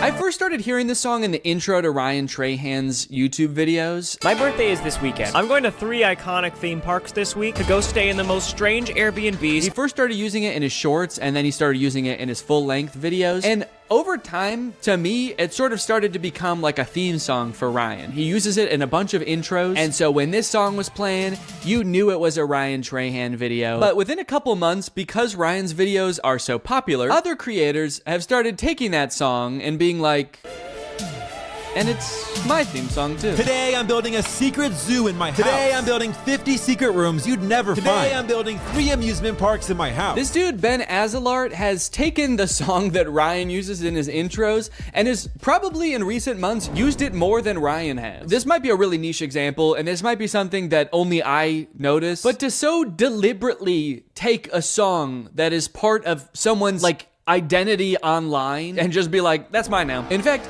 it's even more mine than it is yours, is crazy. There's other stylistic choices that Ryan in particular has pioneered that a bunch of people have started using, especially this one. The white screenshot of an app or a review with the rounded corners. A lot of times it's got a 1-star review on there. They've become a staple of Ryan's brand, and so of course, a bunch of people have started using that also, and oh, well, that one's my thumbnail. Okay, yeah, so I might have done that too a little bit. In my defense, the corners are not rounded. And also, Ryan helped me come up with that thumbnail idea. This is kind of a weird line because this happens every time a YouTuber gets big and kind of takes the platform by storm and there's a lot of hype around them. I remember when Casey Neistat got big and suddenly every vlogger was putting these sort of lo-fi beats into their drone montages. And it's weird because at one point, that was Casey's thing. And so to take that from him was specifically taking it from Casey. But at a certain point, it gets used so much that it just becomes part of the YouTube meta overall. There's so many people doing it now that by using it, you're not really taking one person's thing anymore. You're just kind of designing thumbnails the way people design thumbnails in the year 2024. Going back to Ben Azalart, the whole secret room thing is another one of those things that I don't know who thought of it first, but whoever did, you're a genius because that's all kids channels post anymore. I built a secret zoo in my house. I built 50 secret rooms you'll never find. I built a secret soccer field in my room. I built a secret tree house in my backyard. Who is this man hiding from? You're an adult, dude. You can just have a gaming room. Go ahead, dude. Treat yourself. You've earned it. I built a secret McDonald's in my room. Yo! Wow. Looks just like a real McDonald's. This type of picking up one thing or element about a YouTube video that made it popular and just beating it to death and a ton of channels copying it just makes YouTube so boring. Like putting I survived at the beginning of every title, even ones that make 0 sense. I survived $1 versus $100,000 hotel room. I survived America's largest hotel room. I survived the world's only 7-star hotel. That moment when the hotel room is so large that you die die. It's so big that you're dead now. When the hotel has 7 stars, the first 5 stars are to indicate how good it is. The last 2 are throwing stars. Run! This is the Mr. Beast font. It was popularized by Mr. Beast. I don't know if he was the first person to start using it, but it definitely got popular because of him. And now just like every kid's channel is like, we are Mr. Beast too. You guys, I get it. Mr. Beast gets a lot of views. He's probably very rich. But what exactly are you trying to accomplish by taking the man's font? Some of you guys have been doing YouTube for so long, there's no way you guys think the font is what made him popular. You guys don't think the font is what made him popular, right? The Stokes twins are the king of copying other people's content. Here they use the Mr. Beast font in this Eating 100 Years of McDonald's video, where they eat McDonald's food from 1950 and 2050. All right, I'll admit it, that was not the 100-year range I was expecting. You guys know what year it is, right? The Stokes twins have gained 90 million followers by basically copying everybody's ideas and trying to be Mr. Beast clones. Mr. Beast's channel banner says subscribe for a cookie. And the Stokes twins channel banner says subscribe equals cookie. Stokes twins, do you think that that is why Mr. Beast has as many subscribers as he does? Because he promised cookies? I think a lot of this comes down to blatant and shameless stealing. Some of it might come down to what Little Joel calls in a video algorithm folklore. What interests me is this one particular moment where Ludwig says this about uploading YouTube videos. One quick key, by the way, if you guys are ever uploading videos, they'll use whatever the video's file name is for the algorithm. I have heard this claim a million times. I heard it when I was just getting my YouTube channel started. And what's odd about it is that there's never been any evidence at all that this is the case. Because so many YouTubers see the algorithm as this like weird entity that works in mysterious ways, it does seem like it could be possible for creators to believe that the font you pick in the thumbnail really matters because the algorithm uses it to sort your videos. Or maybe putting I survived at the beginning of a title of a video of you having like the best day of your life helps trick the algorithm into thinking that you are Mr. Beast. And for people whose entire livelihoods is YouTube, and maybe they have a ton of employees, and so every video has to be a banger, otherwise you have to let people go, maybe you're more likely to cling on to some old wives' tales of YouTube. Or maybe it's just blatant stealing. Maybe they just want to confuse viewers into thinking that they are the person they're stealing from, a la ratatouille. This type of thing always happens on YouTube and probably will always happen. And my biggest gripe with it is it just makes YouTube so boring, you know? Boring, unlike this next guy I want to talk about. Ladies and gentlemen, give it up for the king of stealing content on YouTube, Brent Joseph Rivera! Go straight to your room, young man!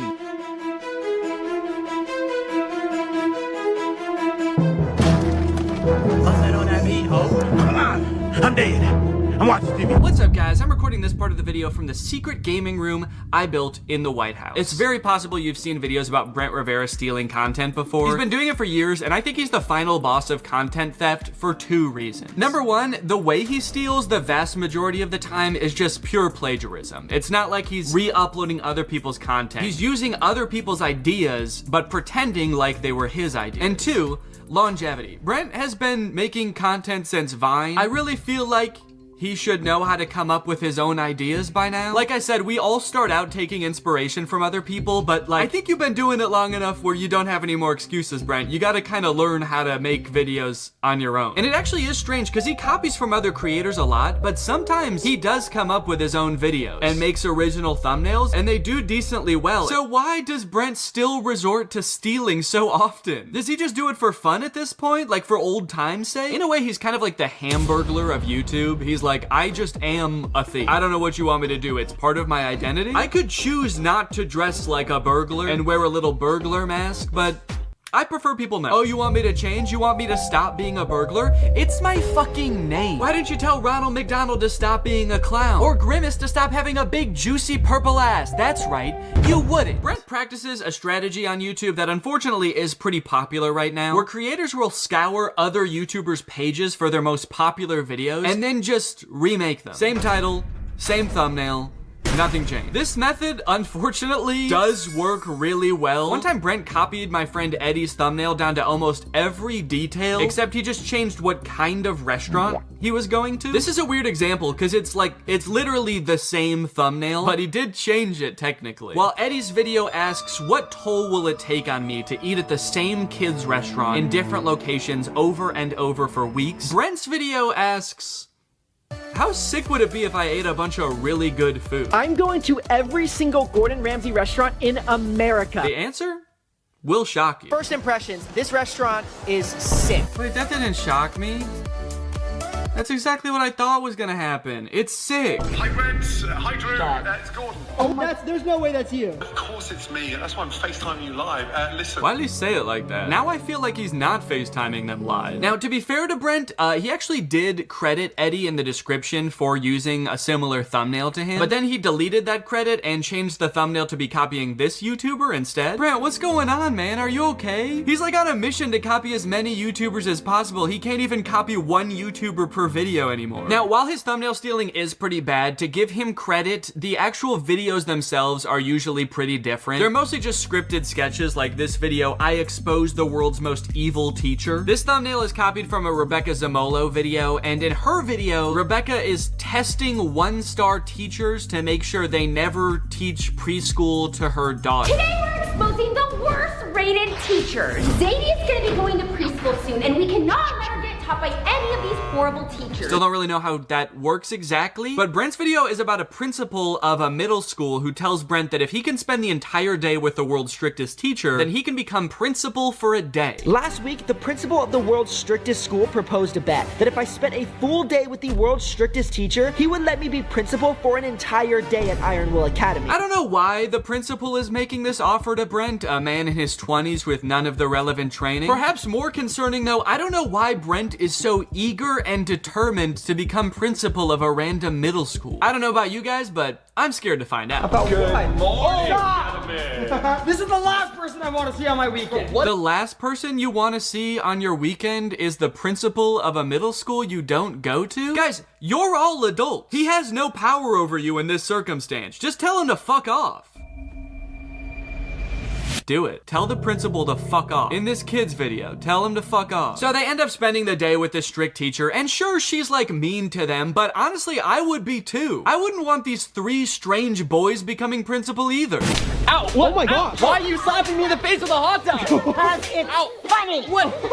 Even the kids hate Brent and his friends in this video. They cheer when they get punished. One of the kids tries to beat the shit out of them. They're like, yeah, our teacher might have been bad, but at least she is a teacher. You guys are just three weirdos.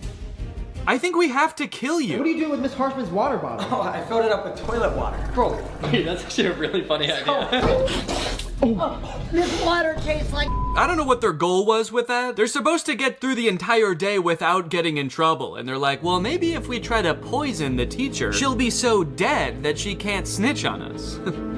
It's the perfect crime. So strange plot and bad morals aside, it is just a scripted kids video. They're decently well produced for a YouTube video. I mean, Brent hired actors, rented a location for this. Outside of the content theft, Brent truly is working hard to make the world a different place. On TikTok, on the other hand, he actually does just steal videos completely, word for word, shot for shot, no credit given the vast majority of the time. But actually the most confusing example I've seen of Brent stealing content, and the one that has stuck with me the most for whatever reason, is his music. Brent occasionally posts comedic music videos, and I guess I have the assumption that when a YouTuber starts releasing music, it's kind of like a passion project for them. You know, maybe your regular videos have become too much of a full-time job when they used to be a hobby, so you start exploring new creative outlets where you can let your real creative spirit shine. Not Brent. This is Brent's music video for Doing It Wrong, a song about that uncomfortable feeling when things are just a little bit off, like uneven hoodie strings, or eating bubble tape like this, or uneven pizza slices. And this is Red and Link's music video for My OCD, which is about that uncomfortable feeling when things are just a little bit off, like uneven hoodie strings, eating bubble tape like this, or all these other jokes Brent copied. It's my OCD, it's just my OCD. I was honestly very shocked when I realized this. I found it from this Reddit thread that basically accuses Brent of stealing their song. Rhett and Link's song is their most viewed video on their main channel. It's probably up there with some of the most crowning achievements of their career. The song has 62 million views, and then here comes Brent to steal it joke for joke, even including a sketch at the beginning that's super similar. Rhett and Link starts with this kind of like psychological evaluation sketch, and Brent starts with him talking to a psychologist. Brent even went out of his way to almost word for word copy a disclaimer that Rhett and Link put in their description. Note, we understand OCD is an important mental disorder that significantly affects the lives of millions of people. Brent's reads, important note. I understand that OCD is a serious mental disorder that significantly affects the lives of millions of people across the globe. Now, I should point out that the thumbnail and title copying Brent Rivera does is in no way limited to Brent Rivera. This happens a lot on YouTube. It's actually a pretty big problem, I would say. It seems like almost every big kids channel does it, but even creators you wouldn't think do it do kind of just take other popular ideas all the time. Even creators that would like you to think they don't. I don't know if you guys know who Airrack is, but here he is in a video calling out Brent for stealing his thumbnails. Brent Rivera, you are most likely to copy my thumbnails. And then here he is stealing a thumbnail. Here's Mr. Beast copying a thumbnail almost exactly. Brent particularly has done this so much and been called out for it so many times that I'm actually kind of amazed he hasn't let the criticism get to him or stop him. Brent probably has enough money to never have to work again. He probably has a ton of people working for him who could be coming up with original ideas around the clock. But instead, he insists on copying other creators. Maybe copying content is just so fun that he literally cannot stop. Well, I intend to find out. On day one, I followed Brent on TikTok and YouTube, turned on his notifications, and as luck would have it, on the very first day, he posted a TikTok. Oh wow, this is a nice car. Thank you. G-Wagon, AMG. Here, hop in. My ex had one of these, but I think it was fake. Fake? So fake? What do you mean by fake? Well, his is really high up. It was kind of easier to get into this one. Did it by chance say 4x4 anywhere?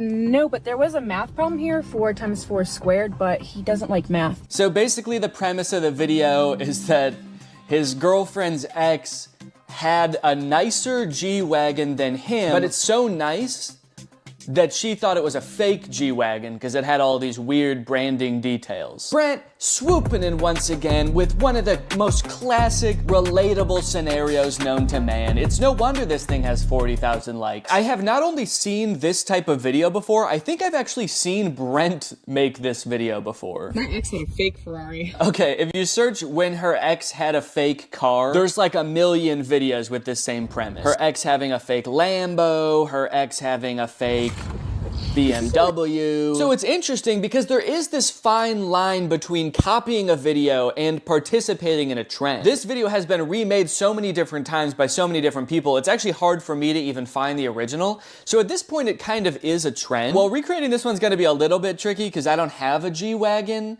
And also, I can't rent cars from Turo anymore because I got banned after my Cybertruck review. That's real. I'm not allowed to rent cars on Turo anymore because I think I made fun of the Cybertruck too bad. So I'm gonna have to come up with a bit of a workaround for this. So I recruited Eddie, who happened to be in town, to be the voice behind the camera, and away we went. You ready to film a TikTok, Eddie? I love it. I love making TikToks. I love posting to social media. I love making Instagram Reels. I wanted to be as true to Brent's original TikTok as possible, but due to circumstances, we did have to make some compromises. Like, Eddie couldn't really pretend to be my girlfriend, so he was just my friend, whose other friend has a nicer car, and instead of a G-Wagon, I used Laura's Audi. But overall, I think we pretty much crushed it. We even added in a sort of twist ending, and bada bing, bada boom, it was ready to post. We actually can't be friends anymore. Sorry, you gotta hop out.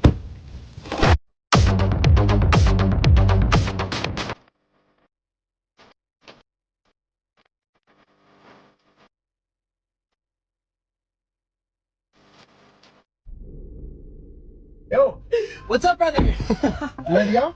Wait, English or Spanish? No, I'm just kidding.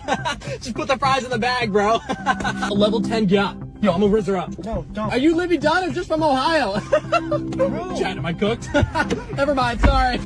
What's up, brother? Oh, dude, look, a level 10 baddie. You think I have a chance? That's why I'm the Rizzler. That's why I'm wanted for murder. Skibbity, toilet, Riz, Grimace Shake.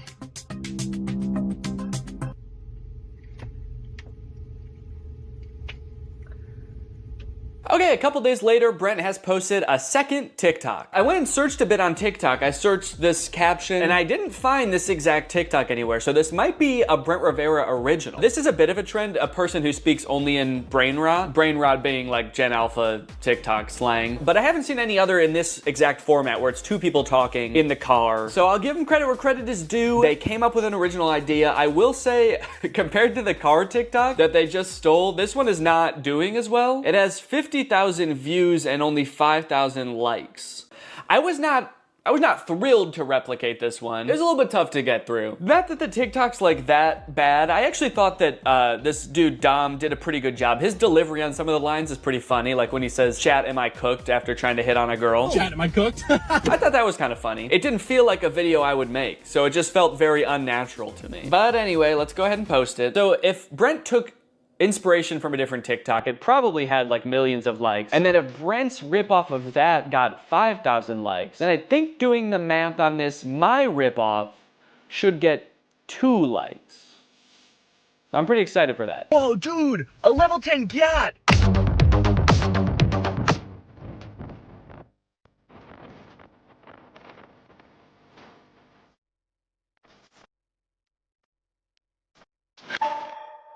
Alright, just wanted to give you an update on the TikTok so far. After posting 2 TikToks, it does seem like people are starting to catch on that I might be copying Brent. Is Danny doing the same videos as Brent Rivera? So,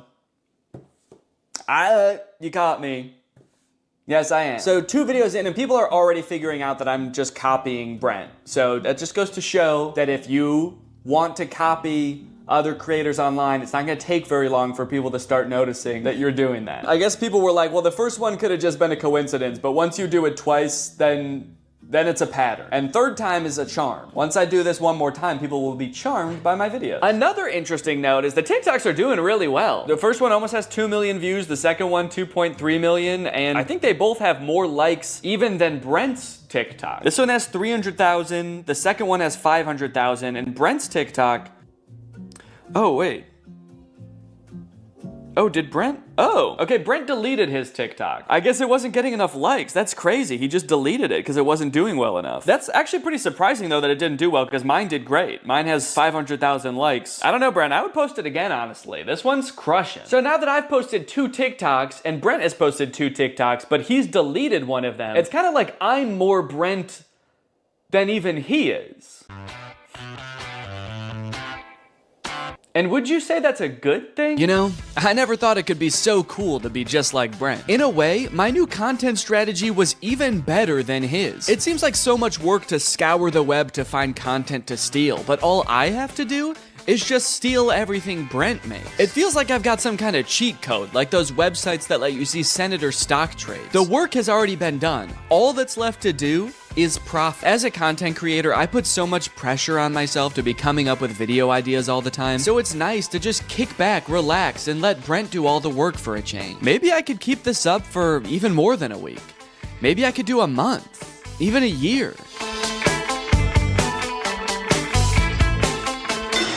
The day that I have been long dreading has finally arrived. Brent has posted a YouTube video. He actually posted it 4 days ago, but then the weekend came and I didn't want to work on it on the weekend, and then a couple more days passed, so he actually posted it a few days ago, but I'm gonna recreate it now. It's called I Exposed the World's Most Evil Babysitter. Today, I'm exposing the world's most evil babysitters. These babysitters are so evil, they're banned from literally every website. They're banned from Yelp? I can understand them being banned from specifically babysitter websites, like you shouldn't be able to book them through babysitter websites. But being banned from Yelp? That seems kind of counterproductive. I think we should keep them on Yelp if they're really that bad. I'm gonna be exposing the babysitters to their parents in hopes of getting them fired. They're going into these homes with the evil babysitters, and they're gonna expose how evil they are. That way the parents will fire the babysitter. You would think that being banned from every babysitter website would be enough for these parents. Like, I don't know why Brent needs to come in and prove it to them. Let's skip forward and see what kind of evil stuff this babysitter's gonna do. This review says she super glued a kid to the toilet because he wasn't doing his homework. Ow! Well, that's a crappy situation. Oh, that's kind of a crappy situation. Child abuse. Yeah, that's not good. And things were bad right from the start. Can you believe these people? What am I getting honked at for? Hey, a-hole! I like that this evil babysitter is just an elderly woman that doesn't drive well. She's evil! You know, just watching her, she knows damn well how to drive. She's just doing this on purpose. And then a lot of the video seems like Brent and his friends pulling pranks on these babysitters. So they may be evil, but you know, Brent is kind of fighting fire with fire. Two wrongs doesn't make a right, Brent.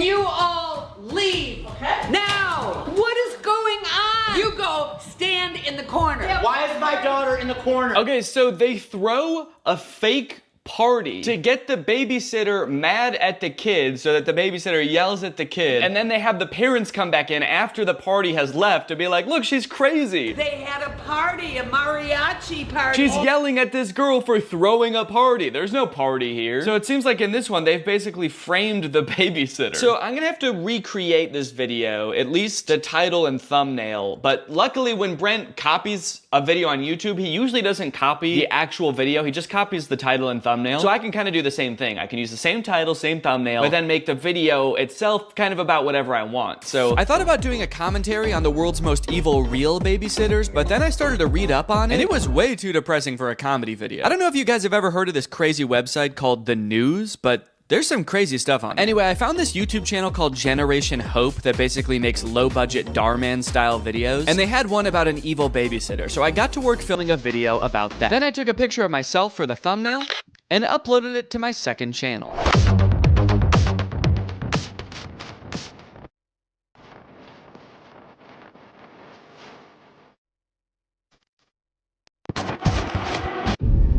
That night I couldn't sleep. I couldn't help thinking about something I'd said earlier that day. Two wrongs doesn't make a right, Brent. I thought by stealing content I could have some fun, grow my following, and most importantly, to be honest, kind of give Brent a taste of his own medicine a little bit, but is it worth it? That night, Brent posted 2 more TikToks that I was supposed to steal tomorrow, both stolen from other creators, and sure, if I stole them, it could be really awesome, and I could get a ton of views. But the TikToks are so similar to the original that I wouldn't just be stealing from Brent. I'd be stealing from the person he's stealing from, too. Would I be giving Brent a taste of his own medicine, or would I be giving the original creator a second taste of Brent's medicine? I've already gained 50,000 followers from the 2 TikToks I've posted. Stolen TikToks. What am I gonna do? What am I gonna do? Alright, I do have to recreate these 2 final TikToks in order to complete the challenge. But I need to do so in a way that doesn't affect the original creators. So, I'm gonna recreate the TikToks, I'm gonna edit them together, and then I'm just not gonna post them. There we go, perfect. Okay, so this video is called POV Your Older Sibling is Being Nice. And nice is in quotes, so it's a bunch of scenes where Brent is acting nice. He's giving his sister the last ice cream bar, he's giving her money, but he's doing it in a classic older sibling way, where he's basically being kind of mean about it. There's only one left. Here, have it. Really? Yeah, take it. Why? Take it! Hey, Lexi, got you a coffee. Wait, what? You got me coffee? Yeah. Wait, did you get me a straw? Oh, yeah, here. This one's yours. Wait, how much was it? No, keep it. Here. Lexi, keep it. Here. Keep it! So we're gonna film that here today. I got Jake here, he's gonna help me film it. Jake, say that you're gonna help me film it. I'm gonna help him film it. Okay. I just had to check to make sure. Oh, there's the last one. Here, you can have it. Really? Take it. Why? Take it! Wait, why? You got me coffee? Yeah. Did you get me a straw? Yeah, right here. Oh my god. Oh, this is your food. Oh, how much was it? Here. Oh, keep it. No, here. Keep it! Here. Keep it! Keep it! Ah!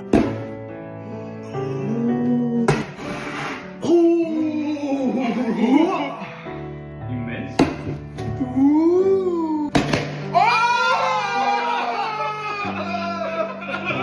Alright, that's it. A week's worth of Brent Rivera content in the bag. And you know what? I feel really good about posting those videos. I got to have my fun, I got to steal some content, make a couple videos that I knew full well if I ever did decide to post them would go so frickin' viral. In fact, I had so much fun that I'm gonna keep doing it. Forever. Every time Brent posts anything online from now until forever, I am going to recreate it, word for word, shot for shot, and then I'm just gonna hold on to it. So Brent, next time you steal some content, just remember, bro, I'm gonna be in my own house, by myself, stealing it too. So if you're ever feeling alone, just remember that.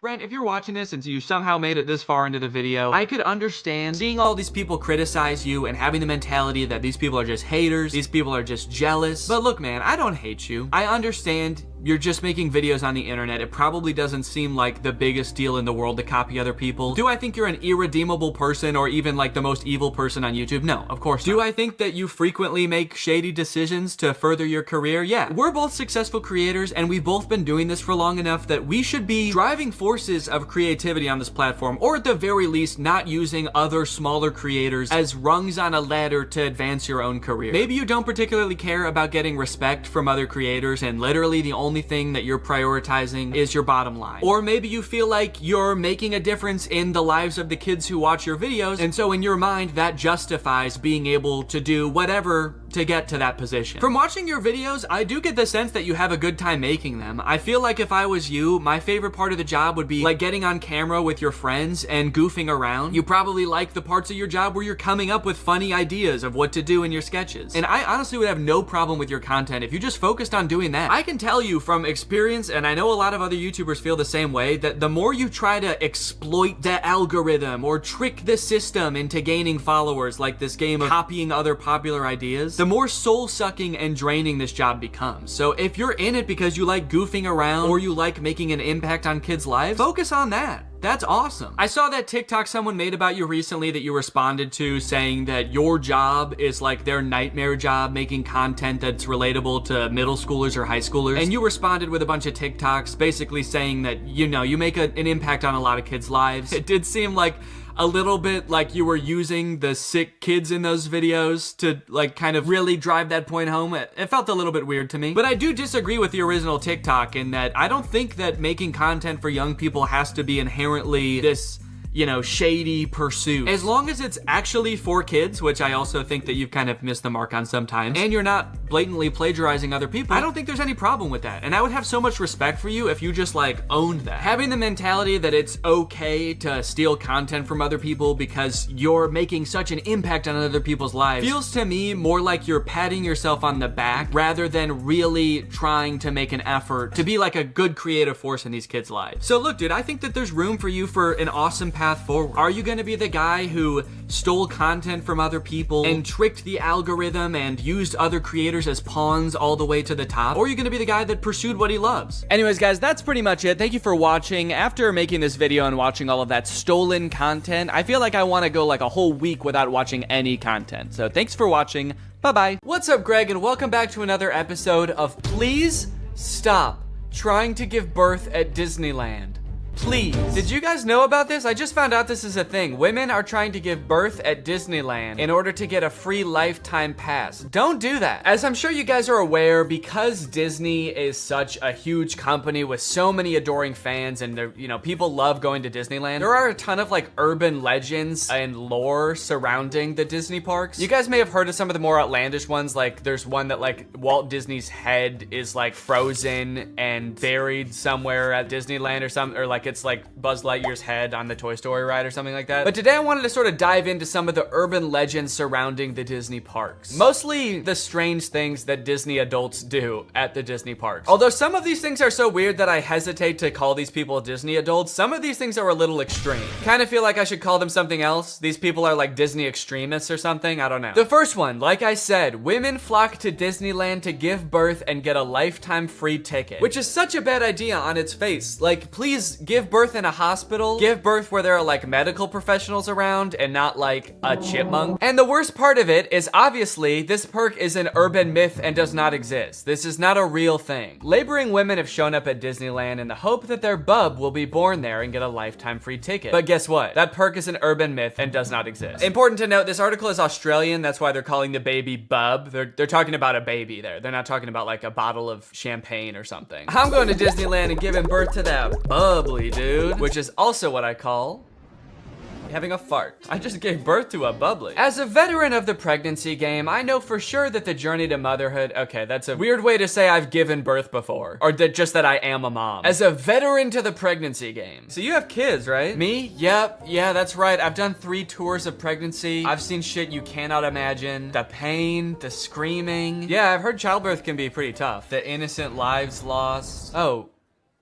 What? The airstrikes. So many civilian casualties. Are we still talking about giving birth? Yes. Laboring women are racing to Disneyland's gates in hopes that if their baby is born there, they will secure their child a lifetime pass. Okay, so the article goes on to describe that there are people that have given birth at Disneyland before, and people have tried to replicate it and give birth at Disneyland, and they've gotten caught, and it hasn't gone well. I do feel like the article is over-exaggerating, though, saying that laboring women are racing to Disneyland's gates. Like, pregnant women have, like, the baby already coming out and they're shoving it back in, like running into Disneyland. There's just like a crowd of angry mothers-to-be banging on the gates in front of Disneyland. Let us in! We must release our spawn! Like making a break to the Pirates of the Caribbean ride to do a water birth. I just feel like they're exaggerating a little bit. I don't know if I would characterize it quite like that. So you're probably wondering how this rumor started. Like, did Disney ever at one point give a lifetime pass to someone whose baby was born at Disneyland? Well, I will let this TikTok explain that. Today in Disney history, the very first Disneyland baby was born. Rosa Salcedo gave birth to a 6-pound, 10-ounce baby girl on a bench on Main Street, USA, right outside of the Plaza Inn. Can you imagine visiting Disneyland as a family of 2 and coming out as a family of 3? Yeah, I can actually. But not because I'm gonna give birth. I'm gonna kidnap Donald Duck. You're my child now, Donald. The perfect happy family of 3. Husband, wife, and my uncle Donald Duck, who I've been holding at gunpoint for the past 16 years. There have been 4 babies born at Disneyland, and all of them have been girls, but only one has their own Disneyland birth certificate. So that might not have sounded significant, but that's actually how the rumor started. The first baby that was born there, Teresa, got a birth certificate that was just like a Disney birth certificate that says like, this is the first baby to ever be born at Disneyland. And I guess like word got out that this baby got some kind of special certificate, and then people just started assuming like, oh, that's a lifetime pass. That baby got a lifetime pass. And from that moment on, has just been a rumor that if you give birth at Disneyland, your baby gets a lifetime free pass. So honestly, if you're like that big of a Disney fan and you do this, you don't even get a lifetime pass. You still have to pay to go to Disneyland. It's just your baby that gets in for free. And I kind of feel like babies get in for free to Disneyland anyway. Is that true? Children under the age of 3 get in free to all 4 theme parks and 2 water parks at Disney World. There you go. You want your kid to get in free to Disneyland? A better conspiracy would be just pretend they're 3 years old for their entire life. That shit could actually work. The article goes on to talk about a time where someone has tried to sneak in to give birth at Disneyland, and they hid in the bathroom while going into labor until I guess employees had to like assure her that her baby would not be getting a lifetime pass, and then she was like, oh, okay, fine, then I'll just go to the hospital. Once they assured her that she would not be receiving a lifetime passport, she came out and accepted the ambulance ride to Western Medical Center where her baby was born shortly thereafter. I don't know about you guys, but it kind of sounds like she failed the test. If you know anything about Disneyland, you know how well the cast members there, all of the employees, all the staff, all the people in costumes are trained to like respond to every circumstance. It sounds like you just entered the giving birth at Disneyland experience, and honestly, you didn't make it to the end where you get the prize. It also says that this discussion board, The Laughing Place, has some hilarious forum chats about this topic. So I guess other people have been like sharing stories about this happening on this forum, but when I clicked on it, it turns out that it doesn't exist anymore, which kind of sucks because I wanted to find out more times that this has happened, but honestly, it is probably for the best. Kind of sounds like they were talking about some pretty sick shit in there. You think you're gonna go to a Disney forum and see people talking about like, my favorite movie's Coco, but instead you see people talking about like, I'm gonna give birth inside of Pluto's house. I'm gonna go to Disneyland and get fucked by Goofy, and then Goofy's gonna be the father of my child, and I'm gonna give birth on It's a Small World. And I'm gonna make Elmer Fudd cut the umbilical cord. Is Elmer Fudd a Disney character? I actually don't think he is. But he's gonna be there anyway. And then me and my freak mutant, half goofy, half human child will both get lifetime passes. Free pass for life for my little freak. Passes or not, being born in Disneyland is a pretty cool claim. Yeah, I mean, I guess so. The way this is written, it kind of makes it sound like, so you might not get a free pass, but I don't know, it's worth a shot. You might want to do it anyway, just for shits. I've actually found a little bit of discussion about this on TikTok as well. Quick question, what's stopping me from giving birth in Disney World? Like in the Magic Kingdom, on a ride, in the up couple. I think this TikTok in particular is a joke, but the comments under this TikTok are actually very interesting. I went into labor at Disney. They were not cool about it. And people like responded asking her to elaborate, and she goes on to detail her experience going into labor at Disney. And from her experience, it kind of sounds like the second anybody starts going into labor at Disney now because of this conspiracy, the entire staff immediately flips and like makes it their top priority to get you out of the park and like to a hospital to give birth. And I guess that sometimes they can be so rushed trying to get you out of the park that it comes off as rude, but obviously they're just like concerned for your health. They also don't want this rumor escalating of like people giving birth getting a free pass. And also it's just like people in sweaty mascot costumes trying to not deliver a baby because that's not their job. So sometimes I guess it comes off as rude. But the funny thing is, from this woman's entire explanation, it sounds like she didn't even know that this urban legend was a thing. So in her head, I guess she just like broke some unspoken rule at Disneyland that she had no idea about and made the entire staff of the happiest place on earth turn on her in an instant, which is so funny to me. Hello there, what can I get for you? Yeah, can I just get a medium root beer, please? Oh, great. Oh, great, another guy here to put his balls in the root beer. What? Hey everybody, this guy right here is about to pull out his big fat balls in front of everyone, in front of a bunch of children, and put his balls in a glass of root beer. Why would I do that? Don't play dumb. I'm not playing dumb. I am dumb in this situation. You've clearly heard that if you put your stupid fat balls— why do you keep calling them fat? In the root beer at Disneyland, you get to spend the night with Minnie Mouse. Oh, what the fuck? No, I just wanted some root beer. Is that true? No, it's an urban legend. But no matter how many times we tell people it's not true, we still get perverts like you coming to Disneyland, ordering root beer just so they can put their stupid— don't call them fat balls in it. Oh, come on, man, don't cry. I already am. Why do you still sell root beer if this keeps happening? Because if you shit in the root beer, you actually do get a free fast pass for Space Mountain. Okay, I don't want to put my balls in root beer, and I definitely don't want to shit in the root beer, okay? I legitimately just want to drink some root beer. Oh. Sorry, my bad, man. I didn't know. Okay, well, that's literally what I asked for, so here you go. Ah, what the fuck is that? It's Walt Disney's head. You said the secret code, so here's his head. No, root beer. What? I wanted root beer. I wanted to drink root beer. So no head? No. Overall, pretty disappointing that anyone actually believed this in the first place. In what world would Disney want to foster an environment where mothers are coming into their park, their theme park, to try to give birth? Especially if they're not like billing it back to the person that gave birth and being like, okay, here's your hospital bill, and because it's Disney, it was $1 million.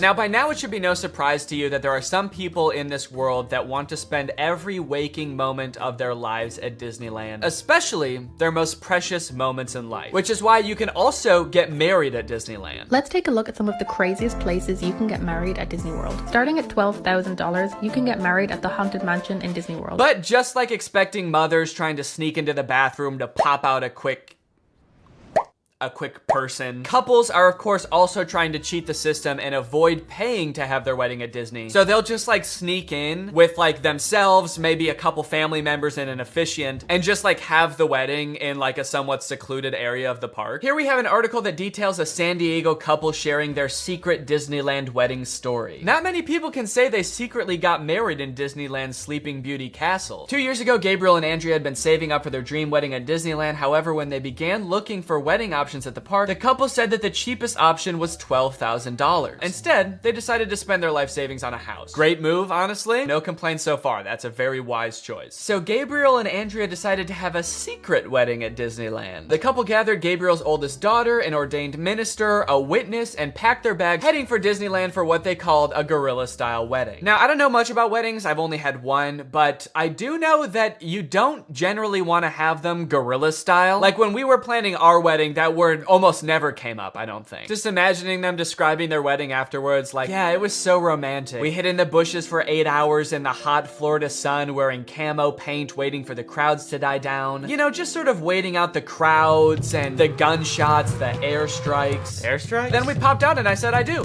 Happiest day of my life. Here's my favorite picture of the big day. Now buckle up, because this next urban legend is about to get nasty. Quite literally, this is disgusting. Like I said, the most devoted Disney fans would probably spend forever at Disney if they could, but maybe they can. For years and years, the Haunted Mansion has been the home to an endless supply of Disney myths and legends. But the attraction's most prevalent and persistent rumor is that guests regularly spread the remains of their friends and family inside the ride. This can't be true though, right? It is 100% true. Yes, that is right, and I don't want to bash anybody's final wishes. I know that that's a very personal thing, but spreading human remains in a public place that people are like walking around and touching? Please don't do that. Or you know what, I should say, because I feel bad for people who are just trying to honor their dead relatives' wishes or whatever. If you're alive still and you're watching this video and that's gonna be in your will, please take it out. Don't make people do that on your behalf. Honestly, I am a little relieved that people are sticking to like spreading ashes at least, because there are a lot of different ways to dispose of a body. It was actually my grandpa's greatest wish to be laid to rest at Disney. Oh, that's sweet. You're gonna scatter his ashes around at the park?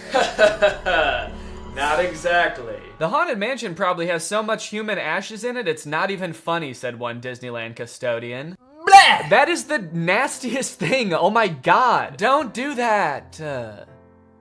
Do not do that.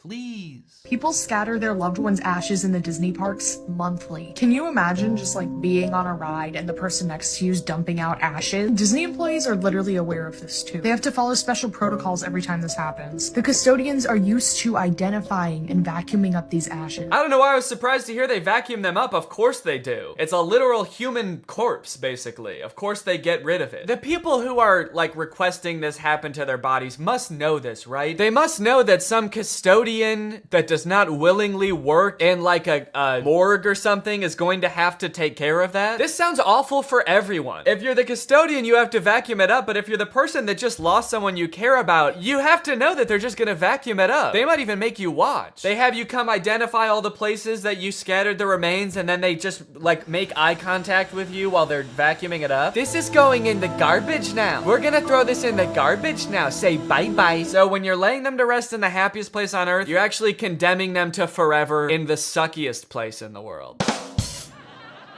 Yes, that is a very funny joke. And people will put them anywhere too. Like flower beds, bushes, the lawn at Magic Kingdom, outside the park gates. Outside the park gates? They'll put this shit anywhere too, outside the park gates, on the highway on the way home, the McDonald's across the street, Universal Studios, shit anywhere. It doesn't really matter. I feel so bad for the employees that have to deal with this, honestly. That would be so scary. Honestly, even as a patron, I honestly like going to Disneyland every once in a while. I think it's pretty fun. But next time I go, I am going to be terrified that I'm like touching human remains at all times. Especially now knowing that they put them everywhere. I'm gonna be eating a turkey leg and wondering like, is this actually some guy's leg? They're most frequently dispersed around the Haunted Mansion, which is kind of perfect if you ask me. Okay, this girl's actually a little bit too into it. But now this whole ashes thing, which is not really an urban legend, is actually true, has actually spawned urban legends out of it, as you can see here. Have you heard of the legend of the crying boy at the Haunted Mansion in Disneyland? The story goes a mother spread her son's ashes without permission from Disneyland, and you can see him crying as you're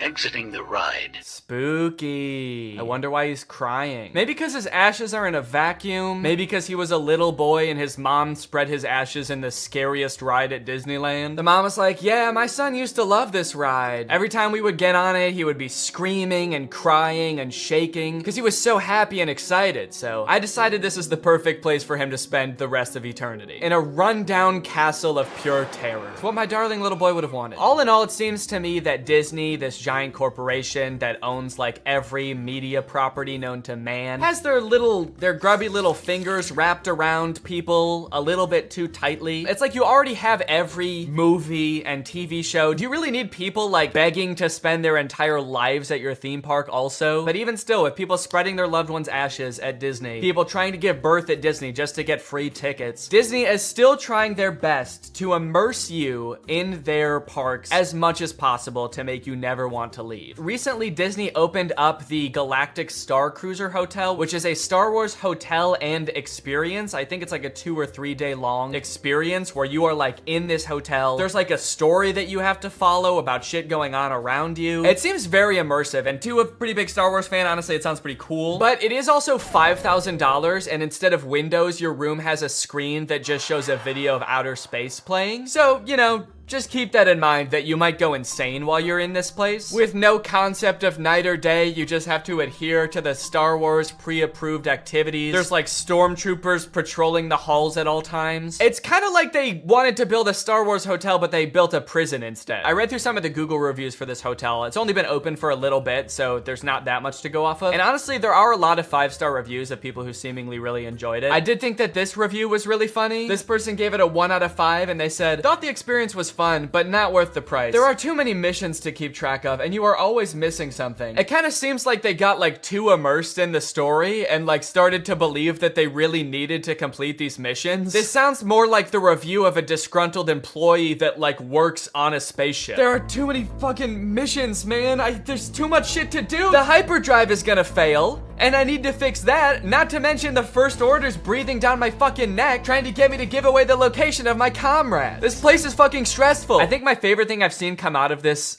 Star Wars hotel is this apparently now deleted ad for the experience that says, strike unlikely alliances in your very own Star Wars story. Apparently when you come in, you can decide if you want to be like on the good side or the bad side. So this, holy shit, this place is metal, dude. This goes hard. It's crazy to me that you actually can choose to be on the side of like the evil intergalactic fascists, basically. You and your preteen daughter can don First Order uniforms and betray one of your favorite character's trusts, Chewbacca, giving away his location and leading the First Order directly to him, who will take him away to be tortured and then eventually executed. It might be a little too immersive. It might be. We're gonna start hearing people come back and you're gonna be like, how was your trip? You went to the Star Wars hotel, right? And they'll be like, the guilt over my actions will haunt me forever.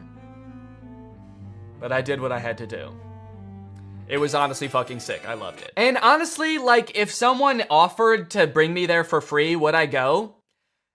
Yes, I probably would. Yeah, honestly, I would like to go 100%. I would like to go. And as if living in an life is curated by Disney. Oh gosh. I feel like we have so much chemistry together. Me too. This has been great. This date was a lot of fun. I really haven't connected with anyone like this in a long time. Fantastic. How likely would you be to recommend this experience to a friend? What? On a scale from 1 to 10, how would you rate my performance? Performance? I thought you were just like genuinely interested in me, like romantically. Oh, perfect. So a 10 then? I really opened up to you. And you opened up to me. That's all just part of the story living experience. It's Disney magic. So that whole story you told me about how sad you were that you had to release your pet into the wild because it had grown to be wild. That was the plot of The Fox and the Hound. What the fuck is wrong with you? Thank you for riding Disney's Love Connection. Please make sure you pick up all your belongings as you exit the ride. Are you an animatronic? Please do not try to fuck any of the animatronics. Are you all animatronic? Have a lovely day here at Am I the only person that lives here? Anyway, that's the end of the video. It's time to talk about our sponsor. What's up? It's me, a hacker, and I'm so excited to steal your data because you don't have today's sponsor, ExpressVPN. You see, sending data over an unencrypted network is a lot like sending a postcard. There's no envelope to cover up your info and protect your sacred message. So any old creep with a little bit of basic computer knowledge and a little bit of free time can come along and check out all of your private information. I'm talking passwords, financial details, hell, emails. I'm gonna look at all of it. I'm doing it right now. Hey guys, I was just kidding. It's just me, Danny. Well, I wasn't kidding about most of it actually. Just the part about me being a hacker, but the rest of it is true. Oh, there's not enough light on my face now. Can I just sort of illuminate my face with this? Luckily, today's sponsor, ExpressVPN, is here to help. Because ExpressVPN encrypts all of your network data with their best-in-class encryption. It would literally take a hacker using a supercomputer billions of years to crack this encryption. ExpressVPN has the fastest speeds out there. They've got 24/7 customer support, and ExpressVPN is extremely easy to use. You can fire it up and get connected with just one click. I've got ExpressVPN on every device that can have it, just to have a little bit of extra peace of mind when I'm out and about, especially on public Wi-Fi. So if you want to find out how you can get 3 months of ExpressVPN for free, then head on over to the link in the description. That's expressvpn.com/Danny Gonzalez. That's expressvpn.com/Danny Gonzalez. Thank you, ExpressVPN, so much for keeping us safe, but also sponsoring this video. Thank you to you guys for checking out ExpressVPN. When you click on the link, it really helps to support my channel, so thank you for that. All right, thank you guys for watching this video. I hope you enjoyed it. If you're new here and you're not subscribed yet, make sure you subscribe and turn on my notifications to join Greg. Greg is what I call my army here on YouTube. We are a ruthless army whose violence and terror knows no bounds. Please subscribe and turn on my notifications to join, and I will see you next time. Bye-bye. What's up? Hey guys, real quick, I have new merch, and also there's a big sale going on in my merch store right now until December 1st, and 4 random orders during the sale are going to receive one of the physical drawings that I did in the fake AI video. So if you want to check out the new merch or get some discounted merch, then head on over to DannyGonzalez.store, and now here's the video. Fashion changes fast. Like really fast. Looking at this picture of myself wearing a V-neck and cargo shorts feels like looking into an old photograph from the 1910s where like everybody in it is dead now. But believe it or not, this picture was only taken 2 weeks ago. That's how fast fashion trends change. Remember that weird t-shirt I was wearing at the beginning of this intro? I've already thrown it into a landfill. That's how fast fashion trends change. Styles change so quickly over the years, it feels impossible to predict what is going to be popular next year, let alone like 30 years from now in say 2050, which is scary to me because by then I'm gonna be old, I'm gonna be falling out of style, but luckily some experts think they've already figured it out. I found a few articles claiming to predict what the fashion of the future will look like. And if I can just buy all that stuff now, then I can become the ideal man of the future today. So my goal is to go through each of these 3 articles and craft one outfit based on what each one predicts. That way I can cover all my bases no matter what the future looks like. And then we can decide together which future we would most like to live in. Okay, this is an article on a website called Dream Zone, and it's called 2050, the fashion of the future. Adaptable wearable technology. Most of us will live close to the printing house or have a 3D printer at home. Huh? What is this about everybody living close to the printing house? Like Kinko's? I do mess with the idea of 3D printed clothing though, that's kind of sick. The idea that everything you own can fit perfectly because it's like 3D printed, custom to your body, is kind of cool. Socks will recycle themselves. Wearing for a few days and discarding will become a thing of the past. I don't do that currently. Wearing for a few days and then discarding? We don't do that. That's something that you do. You made that up. Fashion trends will not get banned, but it will be made from paper so that everything which is old can be dropped off to domestic recycling. So what I'm getting from this article, 3D printed clothes and recyclable clothes. When I Googled 3D printed clothes, I came across this company called Zellerfield that makes 3D printed shoes specifically designed for your exact feet using scans of your dogs that you send them. They have a bunch of different models of shoe. This one's got a face on it. Actually, it's got 2 faces on it. It's got one on the front and one on the back. Voldemort-ass shoe. Incredible feel, fused 3D lattice with no stitching, glue, or weak points. That actually is kind of cool. So there's no stitching. It's just all assembled basically together. It's all one solid piece. Kind of like a Croc. Are these just Crocs? Easy to clean, breathable, machine washable, and odor resistant. It's breathable? It looks like a big solid chunk of rubber. I don't know what the consistency of this shoe is gonna be, but I guess there's only one way to find out. The process of scanning my feet was a little bit different than I anticipated. I wasn't so much scanning my feet, so much as taking one very specific picture of both my feet next to a piece of computer paper. To find some more kind of eco-friendly clothes like this article was talking about, I Googled clothes of the future and found this company Volbat. They make a shirt called the wooden t-shirt. This is the first t-shirt to be built from wood and colored with wood. Now it looks like a pretty normal shirt, so I guess they figured out some kind of way to make fabric out of wood, which is pretty cool. Unless this is all like an illusion and this really is just carved out of wood. I guess he's not moving that much in these pictures. What if it is just like a stiff board of wood and it actually doesn't have a back either, so you just put it on like a chest plate. So I'm gonna order a medium wooden shirt. Lastly, I found some compostable vegetable underwear. These are just boxers made out of 100% cotton, which means that if you put them in a composter, they will turn back into dirt. Made by nature and designed to return to nature in 90 days. You can soil them and turn them into soil. Add to cart.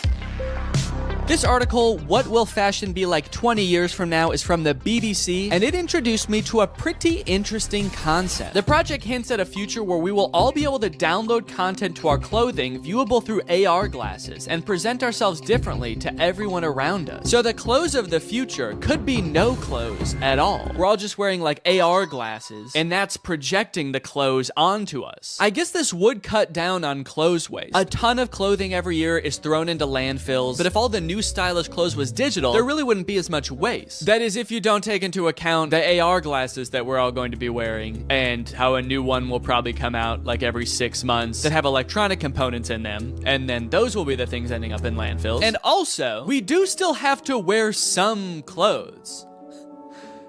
Right? Or is the future just gonna be like people walking around looking like Fortnite characters in our AR glasses, but in reality, they're just naked? The most interesting part about this is that I actually found a company that offers this service already. It's called DressX. I actually found it because Sophia Nygaard made an entire video where she dressed up in outfits from this service for a week, and it's super interesting. You can buy clothes, digital clothes, from this website, and then you can try them on virtually. I guess you upload an image of yourself that you want to be wearing the outfit, and then you pay $20 for them to basically Photoshop you into the outfit. And it looks a little bit realistic. Yo, look at this, the Neo suit. I feel like when I upload this, they have to decide how big my ass is. Okay, I'm actually kind of liking these, dude. Whoa, look how big that hat is. Dude, that's crazy. Maybe I want to go with this one. It's $100 for this whole outfit, which could be worth it, depending on how it turns out. Yeah, I'm gonna go with this one.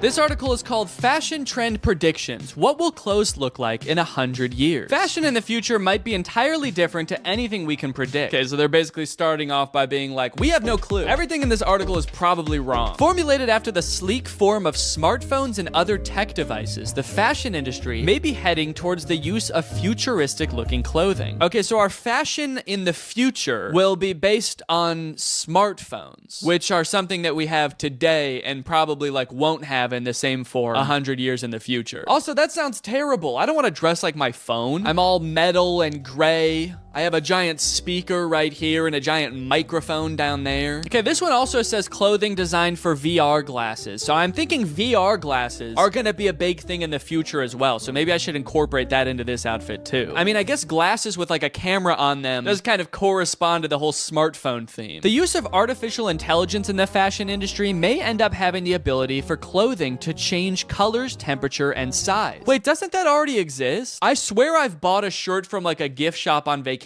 before that changed colors if I was in the sun. Okay, so for this version of the future, here's what I found. Some augmented reality sunglasses. I didn't even know technology was this far, first of all. AR technology? They can just make them in sunglasses now? You can just sit down with your sunglasses and be in front of a giant theater screen. Why does this feel like this is a scam or something? It has 1,500 ratings and it has good reviews. So I'm gonna get them, honestly. I'm honestly kind of just curious and I want to try them. Next up, remember how I said giant speaker right here? Giant speaker right here. This is a Bluetooth hat. Plays the music out of it. It's only $15. It's incredible. And then I don't know, like a color changing shirt, but maybe I can get some kind of like metallic pants or something to go along with it. And that'll kind of complete the look. With 3 futuristic outfits chosen, it was time to start testing them to see which future I would most like to live in.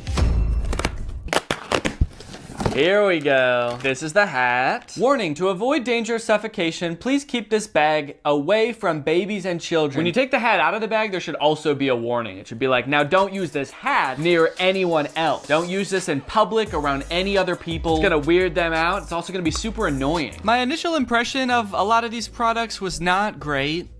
Connected. Yes. Sound quality did not sound good, guys. I have to say that does not bode well for the test of this. The color changing shirt was super confusing. My hot breath would make it change colors, but when I would put my hot hand on it for like a minute straight, it wouldn't.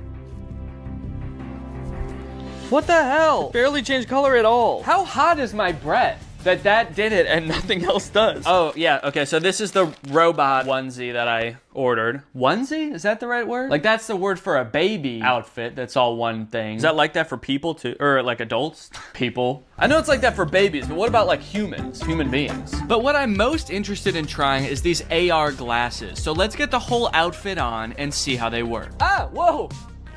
Holy shit. Oh my God. Whoa, that's actually kind of cool. So my whole laptop screen is like suddenly appeared in my glasses. No matter where I look now I just see my laptop screen. You can fully see it on the camera. you can't see your eyes anymore. You just see my laptop screen. Of your laptop screen. Wait, that gives me an idea. Hold on. So you can see perfectly what's on my screen? Yeah. Interesting. Okay. How do I look? I didn't realize when I bought these that it seems like you have to have them plugged into your laptop or phone in order to use them. So it's not like you can just be walking around watching the new Mr. Beast video as you walk down the street. You have to be carrying a laptop with you too. But I do think that there is a real use case for this outfit. With all this potential for stimulation strapped to my body, I can become like a permanent iPad baby. So I turned on a food theory video, I started blasting some futuristic music out of my hat, and started playing some stimulating videos of kinetic sand on my glasses. Okay. Oh, this is crazy. The image of the kinetic sand is way bigger than the TV. So there's like a one TV with matte pad on it, and then a way bigger translucent TV with kinetic sand playing. I can't really imagine a use case for these glasses. It's pretty awful, actually. So much stimulation that everywhere I look, all I see is kinetic sand being cut. And it's also kind of making me nauseous. So I think I'm gonna go get some water. Luckily, today's video is sponsored by Air Up, which is a great and unique way to meet your daily water requirements. You see, guys, while you just fill up your Air Up with regular old tap water that your government provides for you, when you put on a scent pod and you activate it like so, pop it right into place, suddenly the water has taste to it. And I'm talking good taste. This scent pod I got on here is raspberry lemon. So when I drink through my Air Up, air travels into the scent pod, out through the nozzle, and into my mouth, creating a flavor experience like I'm actually drinking something flavored like raspberry lemon. But it's not actually adding any chemicals to the water. I like this because I like drinking a lot of water, but sometimes water can be a little bit boring. I want to spice it up with a little bit of flavor, but I don't like adding in chemicals, sweeteners, artificial sweeteners to my drinks. This doesn't add in anything, it just adds in scent. It's science, and it just seems like you're tasting raspberry lemon, which is a pretty good flavor. And guys, it's the season of giving, so what better time to give a family member or a loved one a gift with taste? Which is why, Jake, actually, I have a surprise for you. What? For doing such a good job filming this video right now, I got you this. Oh my God! And there's actually an Air Up in here too, it's not just the box. So there you go. And I also got you your favorite flavor, cherry, to go along with it. Oh my God, that's my favorite flavor to go along with it. That's what I just said. Yeah, sorry. Air Up is a great gift for anyone who likes to drink water, which is everybody because you need water to survive. And from November 20th to the 27th, you can save up to 40% on all orders. That's because they've got Black Friday and Cyber Monday deals going on right now, and it is their biggest sale ever. So if you want to check it out and get a family or friend or a loved one a gift with taste this year, click the link in the description, get up to 40% off on all orders. And now, so I was just watching more videos about Air Up on here. So cool. Thanks to Air Up for sponsoring this video. Now back to the video. For the virtual outfit, before I even purchase it, I have to take the picture that I want them to Photoshop me in, because that's part of the checkout process, is uploading that picture. So that's what I'm gonna do right now. Now the outfit is so kind of edgy and dangerous looking that I gotta pick a cool location for it. So that's why I'm out and about. I have to find a cool location for it. The big issue with that is that the top is like a mesh top, which would usually be worn with nothing underneath, so that you could kind of see, you know, my belly button, my nipples, whatever. But if I'm looking for a cool location, that's gonna be a public location, and if I'm in public, I'm not gonna be walking around taking pictures with my shirt off. Filming in public is already embarrassing enough. I don't need to take my shirt off. But look, I'm wearing like kind of a skin-colored shirt. Maybe they can just Photoshop my shirt off anyway and give me like rock hard abs. That would be sick. So I'm just gonna take a picture and send it to them and see what they do. I'm just wearing regular clothes. I'm wearing jeans and a t-shirt and shoes, and so I'm just gonna try to find like an edgy location to take a picture of myself. Well, I took a little walk and I looked around and I found this. A skate park. Also the smallest bleachers I've ever seen to watch people at the skate park. Guess they're not anticipating like a ton of spectators at this skate park. It's actually kind of sad. Yeah, only 4 people are gonna be watching you at a time here, man. All right, don't get too excited. So I think this is about as edgy as it gets, really. I think I can kind of be leaned up against the fence here, contemplating my life. The description on the website also said that this outfit is supposed to represent like a post-apocalyptic Nordic archipelago or something. An archipelago is like a cluster of islands, and I don't know if anything quite exemplifies a dystopian archipelago quite like a skate park. So let's take this picture. There's also people on the roof behind me. I hope they're not watching me film this. Are they watching me? It took me a little bit to figure out exactly what kind of person wears this outfit, but after a few pictures, I think I figured it out. And once I got the picture I desired, I sent it to DressX, and within 2 business days, I had my finished photo. Okay, let's go ahead and see this photo. This link looks unusual. Are you sure you trust the link before you open it? What do you mean unusual? Seems like a pretty normal link to me. Do you think Google Chrome can see the photo? You're not gonna want to open this picture, dude. The picture in this link looks very unusual. Okay, very, very interesting. I like it. I like it a lot. This is... Wow. Yeah, I mean, it looks like I'm wearing the outfit. I'll give them that. I like that they left my Apple Watch on. And my shirt. This has got to be the dorkiest anyone's ever looked in this outfit. I sent the picture to Laura. I was worried she was going to say it looked super fake and also would hate the outfit. But it turns out she loves it. Eventually, I'm going to post this picture on Instagram to see what everybody thinks. But before I do that, I have to get pictures of the other outfits too. So without further ado, here's the next outfit. All right, well, it's been a month since the last part of the video that you just watched. Our son arrived about 2 weeks early, so I had a little bit less time to film this video than I thought. Whoops! So yeah, I'm a dad now. I've been taking the past month off of social media and just like taking a break from filming and stuff, just to hang out and get to know the little guy. He's awesome. He's very chill so far. Does a lot of sleeping, does a lot of pooping. And all in all, it's probably been the best month of my life. This has been fantastic. It's been amazing. Everybody's healthy. Everybody's doing great. The delivery went great. About as good as you could ask for, honestly. But being that I am a dad now, I do kind of have to reevaluate my content, you know? I have a son to raise. Do I really care about becoming like the trendiest man 30 years from now? My son's gonna be 30 years old in 2050, okay? Or something like that. I don't know, somewhere around there. Or do I really want to be worried about keeping up with the hottest trends of the future? Yes. Of course I do. Even more so now. This child is a very cool child. And you can bet he's gonna have cool friends with even cooler dads. You know they're gonna be showing up to birthday parties in the hottest 3D printed shoes and the stiffest wooden t-shirts, all right? So if I don't get ahead of the curve now, I'm gonna be a laughingstock amongst this boy's friends and their dads. Which is why I've got this one last outfit here before me, and I think this is really gonna be the one that takes the cake. So I unboxed the biodegradable boxers. Oh yeah, these will fit just fine. I unboxed the wooden t-shirt. First impressions? It does not feel like a shirt. Even my dog's natural instincts are like, ooh, that's a stick. Must fetch shirt. And I unboxed the 3D printed shoes and this hat. Whoa. Okay, they also sent me a hat. This very cool hat. Buy my shoes on Zellerfield.com. Hey, wait a minute. I didn't send them pictures of my head. How did they know how big my head is? Wow, dude. Okay, look at this. Wowee, man. These shoes impressed me from the moment I took them out of the box. They are breathable. Yeah, I can. That's actually kind of crazy. Wait, how does that work? And they fit pretty well. At first. Huh, well. My toe ends about here, so there's like this much space at the end of the shoe, but I actually think that that is kind of how you want shoes to be, because you don't want your toe rubbing up against the front of the shoe. So, okay. Why do I look like old-timey in this shoe with this long sock and my pants ending there? I look like a pilgrim or something. For whatever reason, the left one is a little bit more uncomfortable. Let me stand up and just, yeah, I can definitely still feel that a little bit. You know what?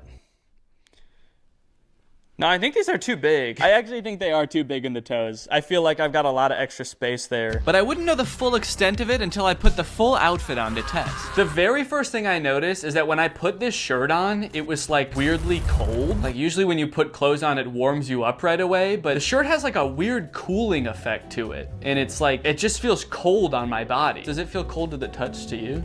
Yeah. Yeah, it's like frigid. Is wood supposed to be cold? I guess it does kind of feel the same temperature as this door. Take that as you will, I suppose. The shirt is very stretchy. It's this weird combination of stretchy and stiff, which doesn't sound like would be possible, those two things together, but it is kind of stiff and like starchy, I guess I would say. It's kind of just like crispy. Wait, why is it white there? Does this shirt change color too? Or did I just fuck it up somehow? The shoes, now I gotta be honest, I don't really feel like they fit that good. As I step, it kind of feels like my heel could come right out of the back of the heel a little bit. I mean, you can for sure see that there's a good amount of space there. I'm worrying a little bit more every day about what they did with those pictures of my feet, if not make shoes that fit properly. They're like, sick, something we can jerk off to when we make this guy's shoes. The boxers are pretty comfortable, I will say. I put them on, I was like, I'm gonna wear these again. Rest assured, they are on. If you were to plant me in a pot of soil for 90 days, let's just say I wouldn't be wearing underwear anymore. And I'd also be very cold and wet. I decided to do a little bit of light jogging to see how the shoes would feel in action.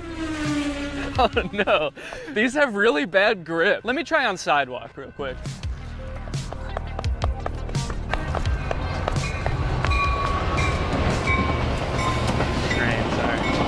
Let me see if I can race it. There's not a lot of grip on the bottom of these shoes, so when I was running on this gravel path, I kind of felt like I was like a cartoon character that like starts running for a little bit before they actually start moving. I will say that the issues with the fit are still ringing true. These feel very loose, especially on the heel, which when you're running is not what you want. They look like clogs. They look like old wooden Dutch clogs that they would wear in the old days. It looks like someone painted them blue, honestly, and put a face on them for some reason. Shirt hasn't gotten any warmer. It is cold outside. It's only 50 degrees out right now, so, you know, I guess I didn't expect it really to warm up, but it's cold to the touch. Like every time I touch the sides of my body with my arms, I'm like, ugh, and that's no way. You shouldn't feel like that when you touch your own body. Boxers still feel good, honestly. If I shit myself right now, I'd have no problems taking them off and just planting them right there. Maybe come back in 20 years and see a beautiful oak tree in its place. That joke's only funny if you know that I eat a lot of oak seeds. Yeah, I guess that's really all there is to this outfit. So guess I'm gonna go hit the dusty trail. To get a definitive answer as to which outfit is the best futuristic outfit, I decided to post each of them on Instagram and let my audience decide. This is gonna be such a weird thing to post right now. As of right now, I haven't posted anything since our son was born, so I've just posted that we had a baby, and then the next post is like me like, ah, in the scariest outfit you've ever seen. Yeah, maybe I should just caption something really ominous, like things have changed. Rate my fits, and then maybe some kind of little fashion emoji. The hell? Why are these the emojis that come up when you search fashion? It's a scroll and 2 fountain pens. Hello? Okay, it's been about 20 hours since I posted the pictures. Let's go ahead and see what people think about the future of fashion. Hat's not wide enough. Thank you for that, Drew. Whoa, okay, I'm actually getting a decent amount of positive responses. Love the pants, so cute, yes, cool. First one goes hard. First one is so fire. It seems like most people are talking about the first outfit. Dude became the Hat Man. Whoa. Wow, I didn't even think about that. I do kind of look like the Hat Man. You guys know that mythical sleep paralysis demon, the Hat Man? Dude, I've always wanted to be the Hat Man. This is awesome. I can't wait to start appearing in people's dreams like this. This is gonna be so cool. This is the only comment I've seen so far wondering if the first outfit is fake. Is that Dress X I see? So this person knows that Dress X exists and they think this might be a Dress X outfit. Good eye. This person must study the Dress X catalog religiously. The robot leggings are a 6 out of 10, the hat and heels 8. All right, guys, well, I think my intuitions might have been right. I was kind of feeling like the virtual clothes would be the way of the future, and it looks like I was right. From now on, I'm only gonna be wearing virtual clothes.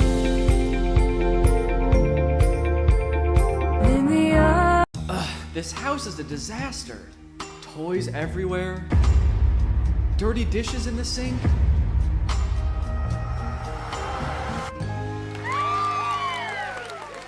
Whoa, who are you? I'm Neo, a robot designed to help you get more chores done than ever before. With my patented soft, lovable body and state-of-the-art robot innards, gross, I can handle any task, from loading the dishwasher to cleaning up your son's toys. Oh, those are my toys. Oh! I'm so glad you're here. Finally, a fully automated robo-maid. Oh, well, technically I'm not fully automated. Let's get started right now. You said it. Here I go!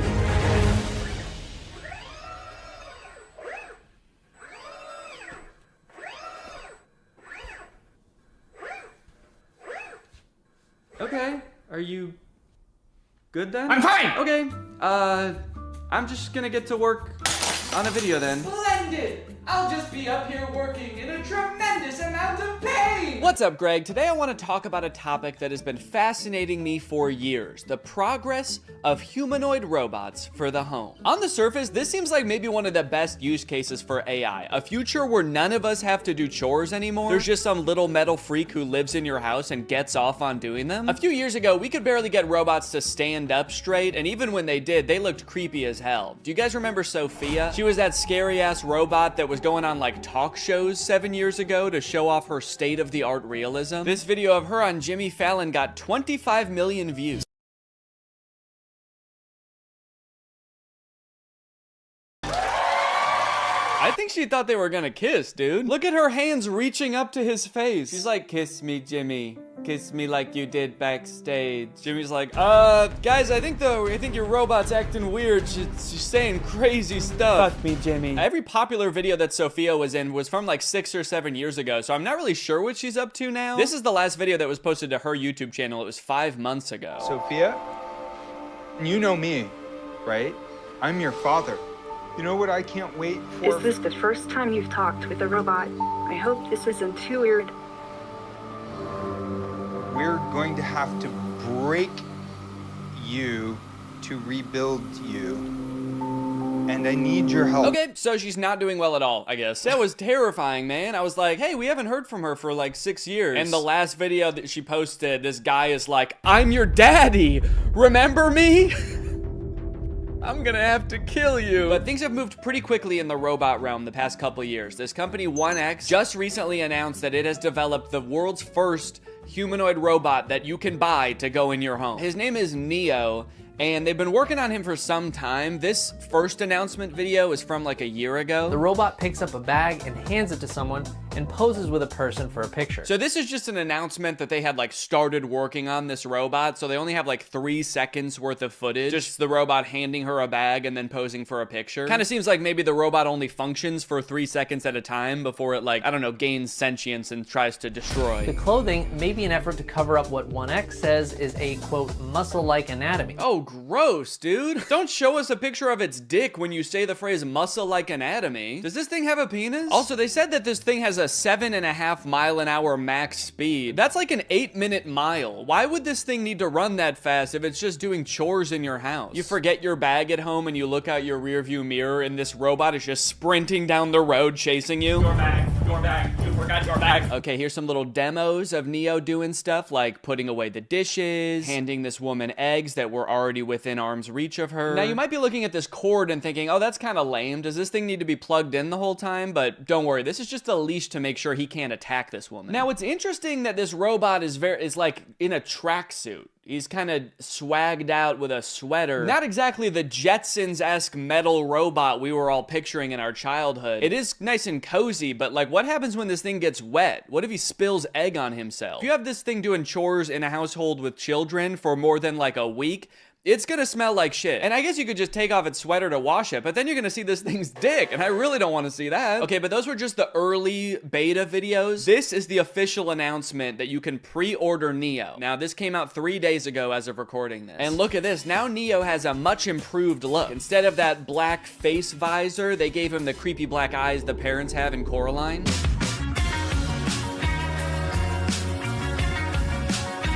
They're doing this kind of creepy thing by shooting some of the video in what looks like 8mm film. Give it this kind of nostalgic look, almost like Neo's here, but he's always been here. Neo's always been a part of the family. Just invite him home. Invite him in your bed. They're making clothes for Neo. This whole ad does kind of read like they want Neo to also be your friend. Yeah, no thanks. I don't want to buy a fancy Roomba that wants to be my friend. What's next? You want me to hang out with my broom? No chance. He's a coward. I grew up reading these beautiful books and watching these beautiful sci-fi movies where the future was all about how we as humans, we really focus on the things that matter to us. Yeah, I feel like in all of those sci-fi movies that have robots, they are about the robots turning evil. I think really what he should have said is, I grew up watching the first 5 minutes of every sci-fi movie. Neo's hardware comes packed with features like human-level dexterity and a 55-pound carrying capacity. Okay, wait, 5'6", 60 pounds? These are my stats too, that's crazy. 4-hour battery life, soft body? He's just like me for real. Ugh, that is a weird box. Kind of looks more like a cocoon or an egg. So you're gonna wanna make sure when this thing hatches that you are the first thing it sees. That way it knows that you're its mom. It might ask you to feed it worms out of your mouth. You can ignore that. It doesn't need them.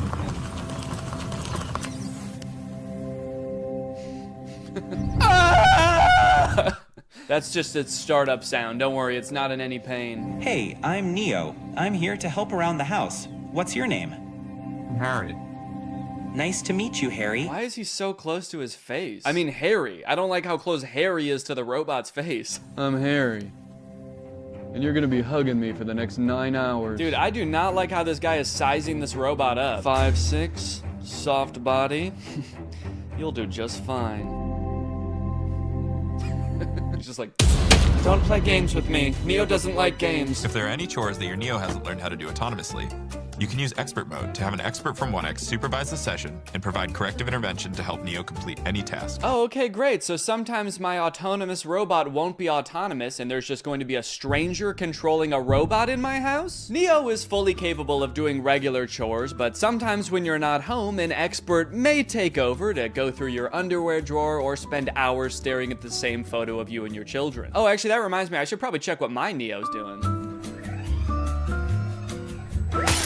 Damn. It can suggest what to cook based on what you have in the fridge, remember your progress while teaching you a new language, and even give you interior design advice. It cuts to Neo in the living room like, human skin on this wall, human skin on that wall, human skin everywhere. Honestly though, I feel like if you ask it for product recommendations for anything, there's like a huge opportunity for companies to use this as an advertisement basically. You're just quietly reading and he pops up behind you and is like, I noticed you haven't been shopping at Walmart as much lately. The aesthetic in here is whack as fuck. Let's go buy a new rug at Walmart now. Hey Neil, can you take this cup to the sink for me? Wow, I like that he does everything with his head down with a forlorn demeanor. As Neo does more chores, he will become, of course, more efficient, but also more resentful of you and your family.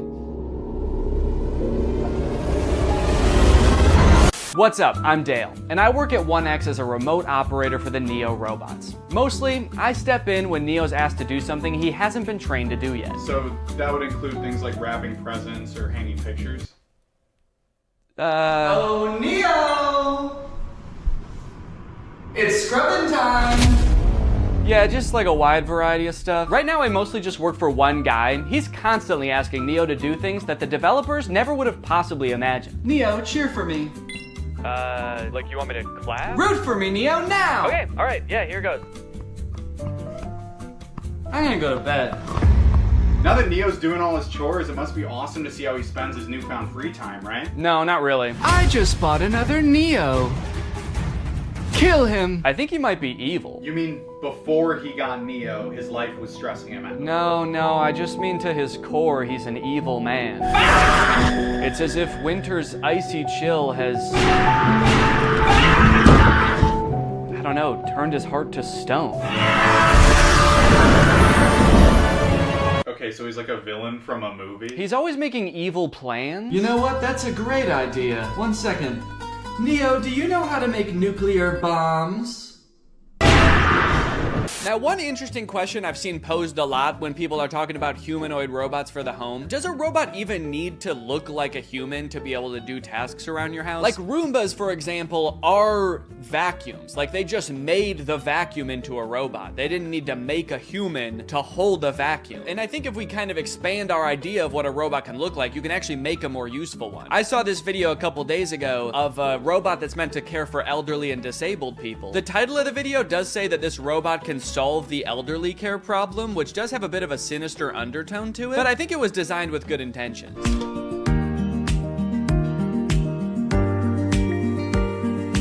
Now Now this whole ad is in Chinese, I think, and there's not like any link to buy it in the description. I even tried Googling this thing and I couldn't figure out what it is or if it exists in real life yet. So I don't know if this is something you can pre-order or if it just sort of shows up at your grandparents' house when they reach a certain age, just sort of creeps through the door like Nosferatu. But it's kind of interesting. It has more functionality than a humanoid robot. He's got, you know, creepy little claws for touching your grandma. And he's got a little seat in back so he can kind of double as a wheelchair too. This whole ad again is in Chinese, so I'm not exactly sure what he's saying to her here. I really hope he's not being like, shut up, you old bag. Get in the fucking chair. So look at that. She can sit on him. She can use his little hand to like move him around like a joystick. And I think it says that this thing can top out at like 80 miles per hour. Me personally, however, I'm gonna make it my life's mission to make sure that my children never find out that this exists. Boys, if you are watching this, this is officially my will now. Do not send me to live with this thing.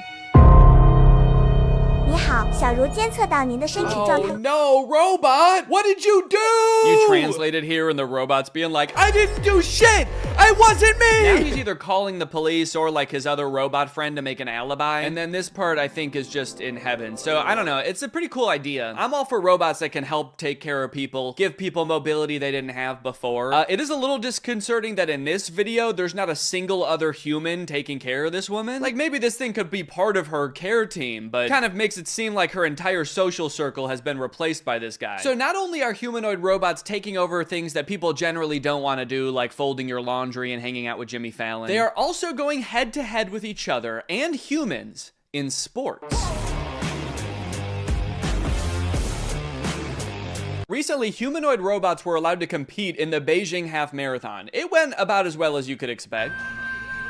I like how in America, we're really taking like baby steps with the robots. We're like, okay, maybe this one's ready to come in your home. We're trying to teach it how to pick up a bag. Meanwhile, in China, they're like, fuck it, let's put them in a race. Let's make them chase these humans. Put a little pep in their step. This one in particular is really concerning. I don't know if you can tell, it just has drone propellers on it. And unlike most of the other operators, she doesn't have like a remote control. She's got two ropes, like she's controlling a horse and buggy. And this thing is totally unwieldy. I mean, she has lost all control over it. Imagine you're a human who's been training for months for the half marathon, and you all of a sudden behind you, you hear the sound of propellers. You look behind you and this terrifying monster is careening towards you. Its handler's like, look out, I don't have control. Now, from this article, I found out a lot of the robots didn't even finish, but the fastest robots that finished did actually beat some humans with a time of like 2 hours and 40 minutes. Alan Fern, a robotics professor at Oregon State University, tells Wired that researchers who build these robots typically focus on trying to get them to complete tasks and respond differently in a diverse range of different environments, rather than run as fast as possible. Yeah, I would say all of them except for this thing. I don't know if this thing is really meant to handle a wide range of environments. I don't know if after this thing crashed, they were like, well, it's okay if it's not that good at running. Really, this thing's just meant to care for elderly people, so. Now, if you like the concept of robots becoming extremely physically fit and being able to best humans in athletic abilities, then let me introduce you to the Robot Games. This again is in China. They hosted the world's first humanoid robot game. They've got events like running. He's actually not competing right now. He was trying to escape. But they've got soccer, boxing. I think they're gonna add more events in the future, like hunting humans for sport. The competition featured 500 humanoid robots from 280 teams representing 16 different countries. Yo, wait, what is that guy? Dude, I like this little freak. Who is this? He's just got regular shoes on. Not even like running shoes. He's just wearing Vans. To some of the best robot fails of the whole competition. Like this robot that did not seem to want to take a time out and let the other robots play. Oh my god. Robots could sometimes stand up on their own. Then I think they're dragging this one off the field so they can shoot it in the head, put it down. That measured robots' ability to do work like cleaning and manufacturing. Sorry, that is not a humanoid robot. That thing does not look like a human at all. Show me the designer that built that. Does he look like that? Now the event has moved to an even bigger stage with knockouts at least as devastating. So you know what's concerning about this? These robots very effectively fighting each other. It kind of seems like we're still a ways away from robots being able to effectively help you in your home. But we have robots that'll kick your ass today. Unitree is the company that makes a lot of the robots that were doing really well in the robot games. And they post a lot of videos on their YouTube channel of their robots doing the most insane acrobatics and violence, quite frankly.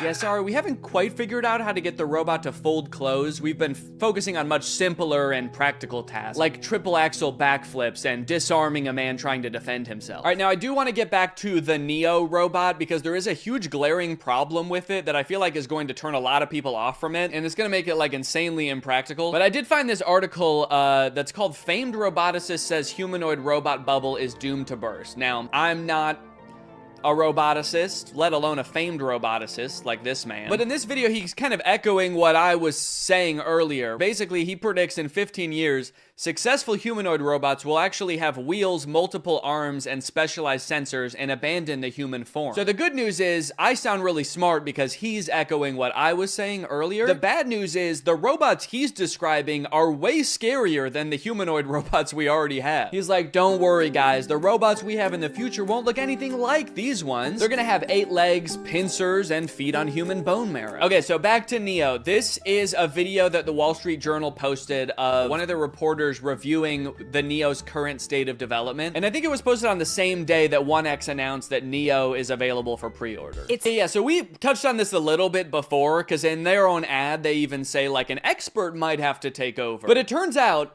in its current state of development, Neo can do basically nothing autonomously. The only thing that they've ever shown Neo do fully autonomously is open one door. Everything else in every video, including this one, he is being controlled by a guy. This guy, actually. So essentially, instead of having a housekeeper doing your chores, you are buying a robot, and the robot is being controlled by a housekeeper, but they're just somewhere else and you don't have to look at them. If or when that'll ever happen, like it kind of seems like they would need an insane amount of training data of like thousands or millions of different homes and environments. Okay, so he's not going to be able to pick up things that are hot or things that are sharp. So basically he's not going to be able to help cook or do your dishes. Yeah, I guess we also don't want him strangling you, so he's not going to be able to pick up your clothes because he could use your clothes to do that. And cleaning solutions can be pretty dangerous too, so those are off the table. And tables are off the table too. Those could be pretty heavy. So yeah, this robot is available now for order. You can buy it for $20,000 or you can like rent it, I guess, a subscription for $500 a month. Don't worry, if you can't pay the $500 one month, they're not gonna send you to collections or anything. Neo is just going to steal it from your wallet. So what's your real name?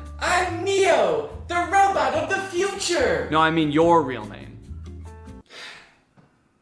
It's Derek. Derek, if you're a human controlling the robot, why do you have to move so slow? Oh, I'm actually being controlled by a different person in a call center in Bangladesh. And he's making you move slow? Well, he's being controlled by Grok. Oh. You know what? Maybe you should just let the robot free.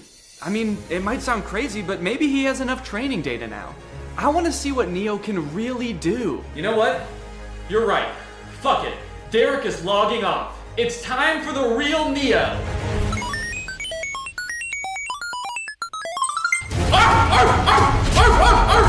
What the fuck? A dog? Why would you be a dog? Danny, this is Derek. I just realized he's been training off videos of your dog. He thinks he's a dog! Mail's here. Hope you don't mind, your upstairs window was open.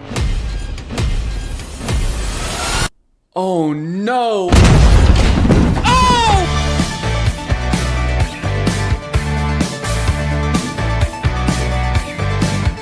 The story of a Willy Wonka experience gone wrong in Glasgow, Scotland has taken the internet by storm, and I love it. I don't think I've ever in all my life seen such an impressive and inspiring dumpster fire of an event. It is just, mwah.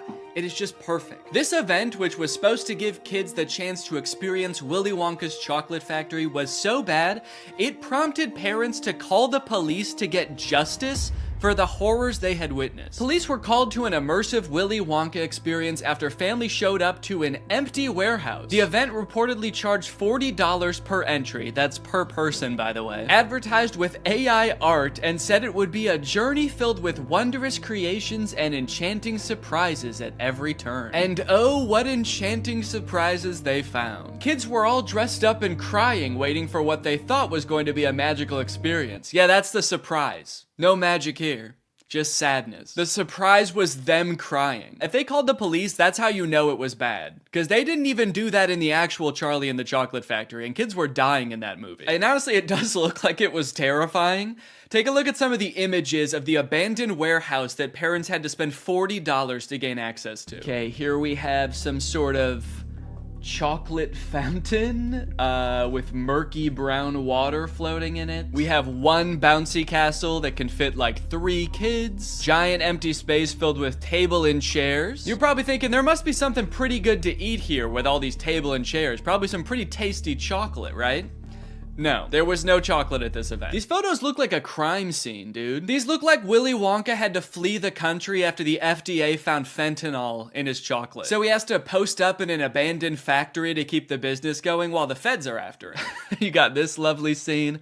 I think that the size of the warehouse really screwed them over, honestly. If it was a smaller room, it wouldn't look so empty. There would still be nothing to do there, but it wouldn't look so sad. In a way, seeing this photography light in front of this like $2 Candyland backdrop makes me feel kind of sad for the people who put on this event. Like, oh, you really thought people were gonna want to take pictures in front of this shit? Of course not. No. If 2 parents brought 2 kids to this event, it would cost $160, and you're getting this. I think I get why they called the police, honestly, dude. If I was promised some kind of fun Willy Wonka experience for the kids and then showed up to this foggy warehouse, I would think I was about to be murdered in some kind of Willy Wonka-themed Saw movie. And if that's not enough, wait until you see the nightmarish characters they had running around this place. So this is one of the most famous pictures to come out of the whole ordeal. This is an Oompa Loompa, obviously. A lot of people are focusing on the facial expression she's making in this picture. She looks exasperated. And honestly, I don't blame her. This has to be like the worst acting gig she's ever had. As far as I know, this actor wasn't putting on the event. She was just hired to be there. She's probably dealing with crying children,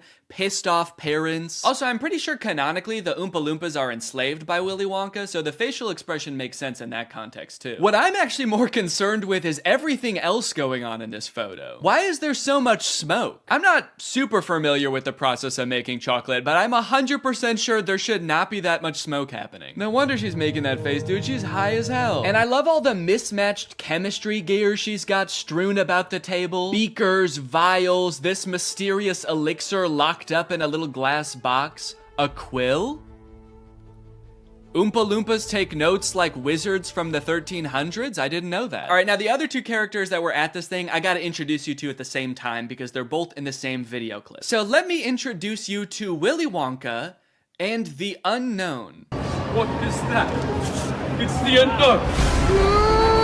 Man, what the hell? Dude, fuck everything else. I would call the police based off of that. Who is that demon? Surprising twists and turns was right in the advertisement. I would not expect to take my kids to a Willy Wonka experience and have them be accosted by a shadow figure. I can tell you that right now. It's terrifying that Willy Wonka says, "What is that?" when he sees it. What is that? Like, dude, this is your chocolate factory. You don't even know what that is? We are so fucked. Here's a different clip of some other kids experiencing the unknown. As the soup flavor full of scary face. Oh my God. Scare the great unknown.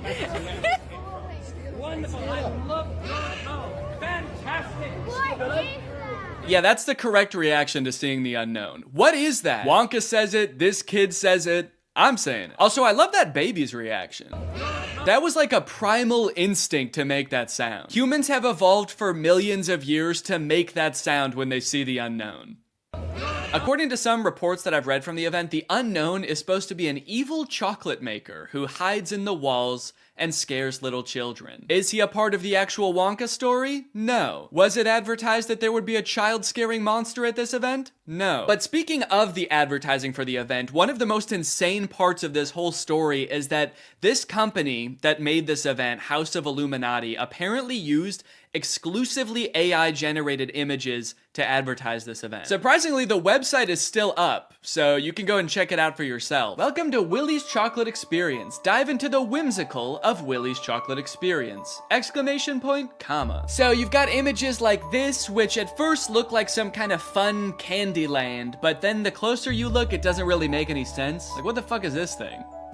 That's supposed to be a bunny? Who the hell is that? I don't like the looks of these things. But then you get images like this advertising the Twilight Tunnel, which are so clearly AI generated, it makes you wonder if the whole event was being run by an AI. Because how could a human not notice that there are so many typos in all of these images? You got dim tight, depractions, ungurrival, featuring dodjection and swide. Then you've got ensuring entertainment, which of course includes catgagatting, carchy tons, and a passidice of sweet teats. And on top of the website being seemingly designed by AI, apparently all of the actors' lines were too, which we know thanks to this video posted by the actor who played Willy Wonka. I'm going to be poking a little bit of fun at the event, but I wanted to say before I start that I feel for anyone who bought tickets to this, people who are expecting a magical chocolate experience. People who are unfortunately captured by the unknown, we hope you are found soon. So the first red flag for me was when I was cast as Willy Wonka. Anyone who looks at me and thinks Willy Wonka and not Oompa Loompa is out of their mind. I give off major Oompa Loompa energy. I got cast as the part on the Thursday, and was told that I needed to learn the script for the Friday. So I said, no problem, send it over. The script was 15 pages, monologue, pretty much, of AI-generated gibberish. You know what I'm kind of curious about? If the script was AI-generated, where did the unknown come from? Did the event organizers just ask ChatGPT to generate a script about Willy Wonka's chocolate factory and it just threw that shit in? Cause that's terrifying. ChatGPT was like, planning an event for kids, huh? I know just the thing to add. Don't worry, I'm great with kids. So I'll give you one of the lines from the script. I'm not going to do the Willy Wonka voice because I think I've embarrassed myself enough. But one of my favorite lines was, there is a man who lives here. His name is not known.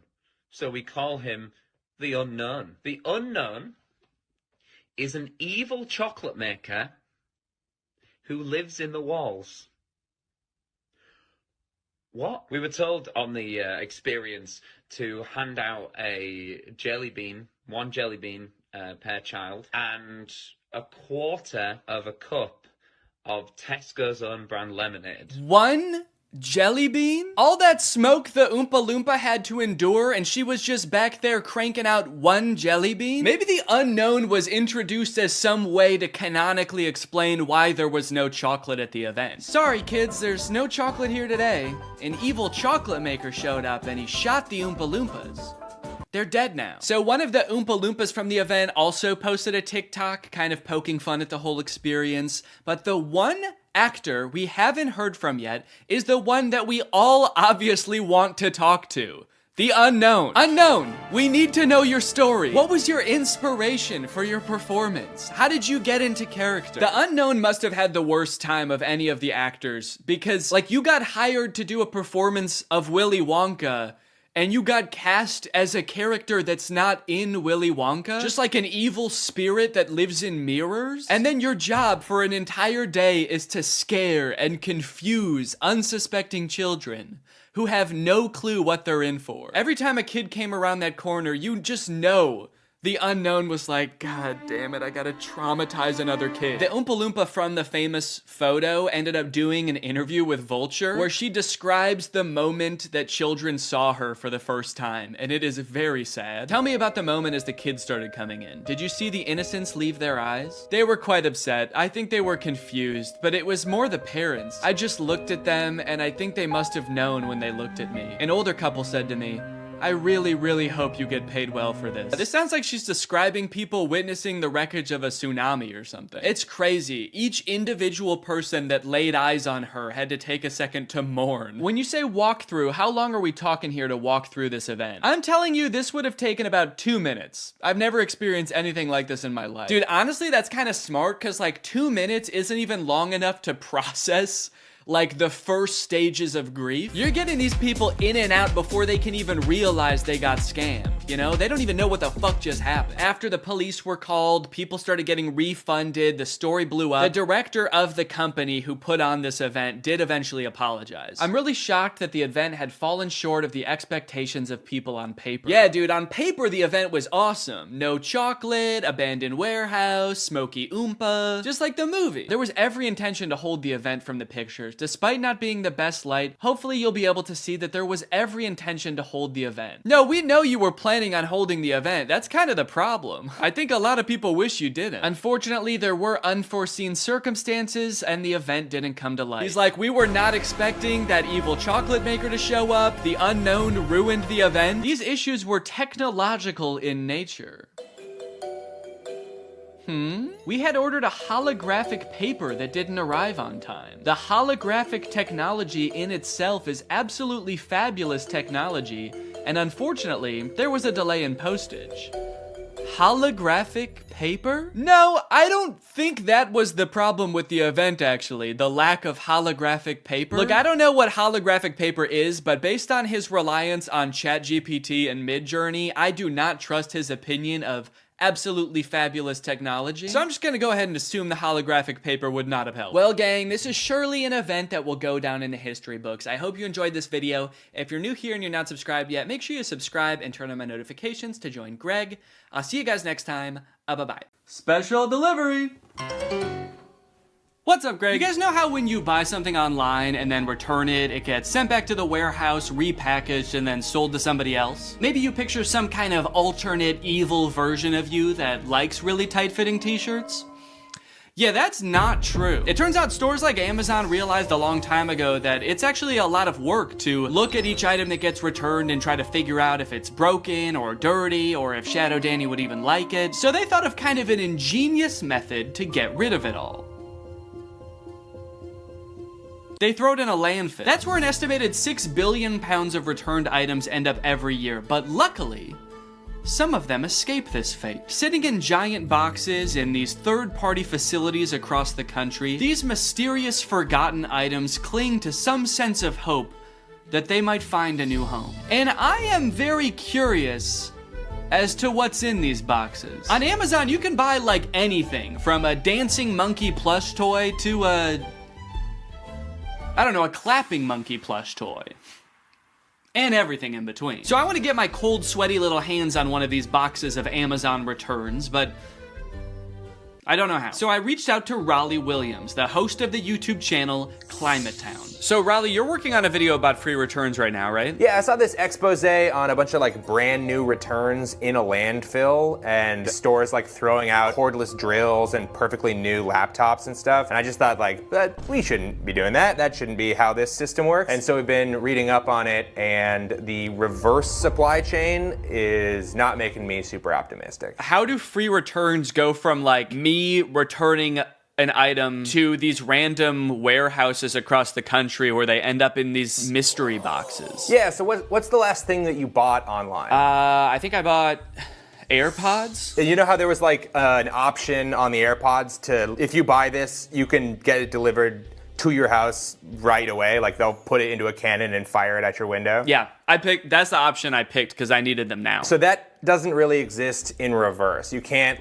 you don't have your own cannon to like jam the AirPods in and fire it off back to Apple. So you put it into a box and then you ship it to what sort of seems like is back to the store. But it's not really going to the store, it's going to a thing called a returns center. So that's like this big ass warehouse where they get hundreds of thousands of returns from like all the crazy shit people bought from the internet. A lot of the returns get just thrown away at the dump. Some of the returns get donated, and then in some cases, they're gonna sell those returns to these bulk item liquidators. And this is kind of a good solution sometimes because you can actually get a little bit of money for those returns. So let's say you're like Sports Authority and you get a bunch of hockey sticks back. You can sell those to a bulk item liquidator for like pennies on how much they actually cost. Got it. So it's only hockey sticks at these facilities then? Oh my no, it is so many different items. Hockey nets, hockey pucks, goalie masks, hockey sticks. Did we say that one? So all these boxes full of returns, who do they sell these to? Do people like me just come in and buy giant boxes of Amazon returns? Yeah, there's a lot of liquidators that just have an open door policy, and it's like, bring your kids, let's make a Sunday out of this. Come on down and spend $400 on a box of random returns. So I could just go to one of these places if I find one and just buy a box? Yeah, this would actually be kind of a good section for my video that I'm making too. So maybe we'll just go to one together. I think it'd be a good challenge to see if you can actually resell the items in the box at a profit. To actually see if it's possible to like get your money back from the big box of returns that we buy. Maybe at the end of the video too, whatever like profit I make, we can give to a charity or something. That'd be a cool way to end it. Yeah, that sounds great. I mean, I do want to manage your expectations. I don't know how much you're actually going to be able to get from selling these items off. So I don't know how much profit this box is going to generate. It was the perfect plan. Given that this is actually a pretty common side hustle I'd seen before on YouTube, I figured I would have no problem turning a profit and donating said profit to charity. Some creators have actually gotten so successful flipping pallets that they've actually turned their operation into a full-time business. Just 3 years ago, Mitch was selling furniture out of his garage. Yes, I was. Now we're in this 30,000 square foot place. We did some research and found out there was a liquidation center not too far from where I live. So Raleigh hopped on a plane, and before we knew it, there we were, in a place filled to the brim with things that for some reason or another, someone thought they wanted, but then changed their mind. A baby car mirror so you could start a safe road trip with your lovely baby. A breast enhancer that takes 2 AAA batteries. I was captivated by the untold story behind each item. This place also had overstock items in bulk, like $66,000 worth of pacifiers, and hundreds of this one aquarium decoration. I don't mean to sound like Cotton Eye Joe when I say this, but where did all this stuff come from? And where will it go? Raleigh and I searched the grounds for a while, looking for a box that spoke to us. We walked down corridors of bubble makers and as seen on TV products. We thought these women's blouses were pirate shirts, but eventually, we found the box for us. Priced at just $340, this box was a hodgepodge of various Amazon returns. Big boxes, small boxes, a Chewy box, a box of what appeared to be sweet and sour chicken. What rare, priceless gems could be waiting in here to uncover? We paid the fee, and a few hours later, the box was delivered. All right, guys, it's time to unbox the pallet. Honestly, I'm feeling pretty nervous about what's in here. I don't even know how many boxes are in here. I mean, what do you think, like 100? I think like probably 25 to 30 boxes are in here. Okay, so my guess was stupid then? Well, no. All right, box number 1. This is a tent. We could do the rest of this video in a tent. This is kind of sick. I'm liking this already, man. I'm not selling any of this stuff. This is exactly one person's worth of tent, or 2 very good friends worth of tent. And I like that if it's a clear night, you can see the stars from inside your tent. It's not going to protect you from bears or anything, but most tents don't. Oh, a pet gate. Yeah, pet safety fence. Wait, that's actually kind of sick. I might need one of these. I mean, I've got a baby that can crawl now. I also have dogs that crawl all the time. When dogs walk, is that called crawling? They're on all fours. Just walking. When a horse walks, is it called crawling? Oh yeah. Yeah, it's a Keurig. It's got the K right on top and everything. I wonder if it works. Now I'm noticing, if you look right here, there's like a little bit of scuffing. Yeah, I think this might be a gently used Keurig. As long as they used it gently. Oop, did a piece of... I lost a bit. I lost a bit of the Keurig. I'm going for the sweet and sour chicken. Oh, baby. Will it really be? So this is an example of a return. Somebody has like put it in a different box probably, and they've returned a thing. So they almost certainly took it out of the packaging, lost the packaging, and then said, fuck it, I'm returning it anyway. Oh, is it a vacuum maybe? I'm thinking, oh yeah, vacuum, little brush. It's a car vacuum. That is great. Maybe whoever ordered this wanted a car vacuum, and then between the time they ordered it and they got in a car crash and never wanted to set foot in a car again. Okay, or positive version, they ordered this. It worked so good. Their car was so clean. They're like, I'm not gonna need this again. They never needed it. For another 10 years. So. I cleaned it so good that it's never gonna get dirty again. All right, so this Chewy box was another one of the ones that like, it might be Chewy stuff or it might be... Based on everything else so far, I'm gonna say it's not Chewy stuff. And also I can tell it's a rug just by looking at it. It's also the way they've packaged it. It's like if Chewy packaged something like this and it came to your house, I would never shop at Chewy again. Yeah. It's like, yeah, it's fucking Chewy, come on. Dog treats spilling out the side. There's like tufts of dog hair stuck to the tape. Hey, do me a favor, ask your fucking dog if he cares how it's packaged, all right? Oh, it's soft though. Feel that rug. Wow. Yeah, I think it is some kind of, oop. Oh, this is nice. This is a nice padded floor. For your doggy duffel bag. And it looks like someone did put their dog in there. Yeah. It's all furry. Dog tested and returned. Dog tested. Disapproved of. Dog disapproved. Right. A little rusty pan. Is it rusted? Oh, no, that's the brand? No, Oh, no, it is rusted. It is rusted. Oh, geez. So they must have used this a lot then. Yeah. They had this for 10 years and then sent it back to Amazon. It feels terrible to say goodbye after 10 years, but I never liked it. Is this another rug? Dear customer, if there is crease on carpet you received, please don't worry. This is a normal phenomenon of folding carpets in order to meet the needs of international transportation. We intimately included a small watering can. Intimately? In big, huge bowls to help you easily solve this abominable crease. This crime against God of a crease. There were a few staple categories in this particular palette. For example, a shocking amount of tents. Could this be like a changing tent? Oh, yeah, maybe it is. Yeah. I think I just found another tent. We have an orange tent here. Okay. Also a bunch of rugs and 2 toilet accessories. I could understand why Amazon wouldn't want to take this back. Honestly, this one, I'm gonna give them a pass on this one. But there was a category of items that worried me the most, and that was the items that I didn't even know what they were when I unboxed them. Wait, whoa. I don't know what this is, but it says mind reader. This thing can read my... Ah! Get out of my head! Get out! I can hear your thoughts. Why would it be called a mind reader? It's like, was this the coaster you wanted? How did you know? Get out of my head! Look at what, I don't know. It's like a garbage bag? I think so. What the hell is this? Okay. And was it just like wood? It's a plank of wood! Wow. And does it say on the back, this is a set, do not separate? Oh, does it? This is a set, do not separate. There is one thing in here. Yeah, I wouldn't know how to if I tried. I'd need an axe. The more boxes we opened, my hope that we might find some cool, mysterious, rare item started to fade. People aren't constantly ordering cool doodads on Amazon and then returning them. As we came to find out, life is mundane, and so was a lot of the stuff in this box. Until we found this cool bird feeder. A smart AI recognition bird feeder. What does it recognize? I think it recognizes the kind of bird. Ooh, wait, that's actually kind of cool. It's kind of cool. Maybe if it sees a squirrel, it won't like put anything out. If it sees a squirrel, it shoots it. Okay, yeah, look at that. Bird seed comes down. Your little camera looks at him, says, blue jay detected. Wow, that's actually kind of cool. That's great. I could definitely find someone that wants to use this. In total, there were 34 boxes, and without making a single dime yet, we had already spent 55 minutes taking it all out of the box. I'm not going to show us unboxing every single item, but if you're curious, here is a list with all 34 items we unboxed. Battery low, your GoPro will automatically power off. Wow. That's weird. Perfect timing. Do I have a rectangle on my head? It's a little one. It sort of looks like you're like Harry Potter's brother. He has like got a little rash on your head, but not the lightning bolt. He like saw Harry get Avada Kedavra and he like ran away and just ran into a wall. Yeah. The boy who goofed. Yeah.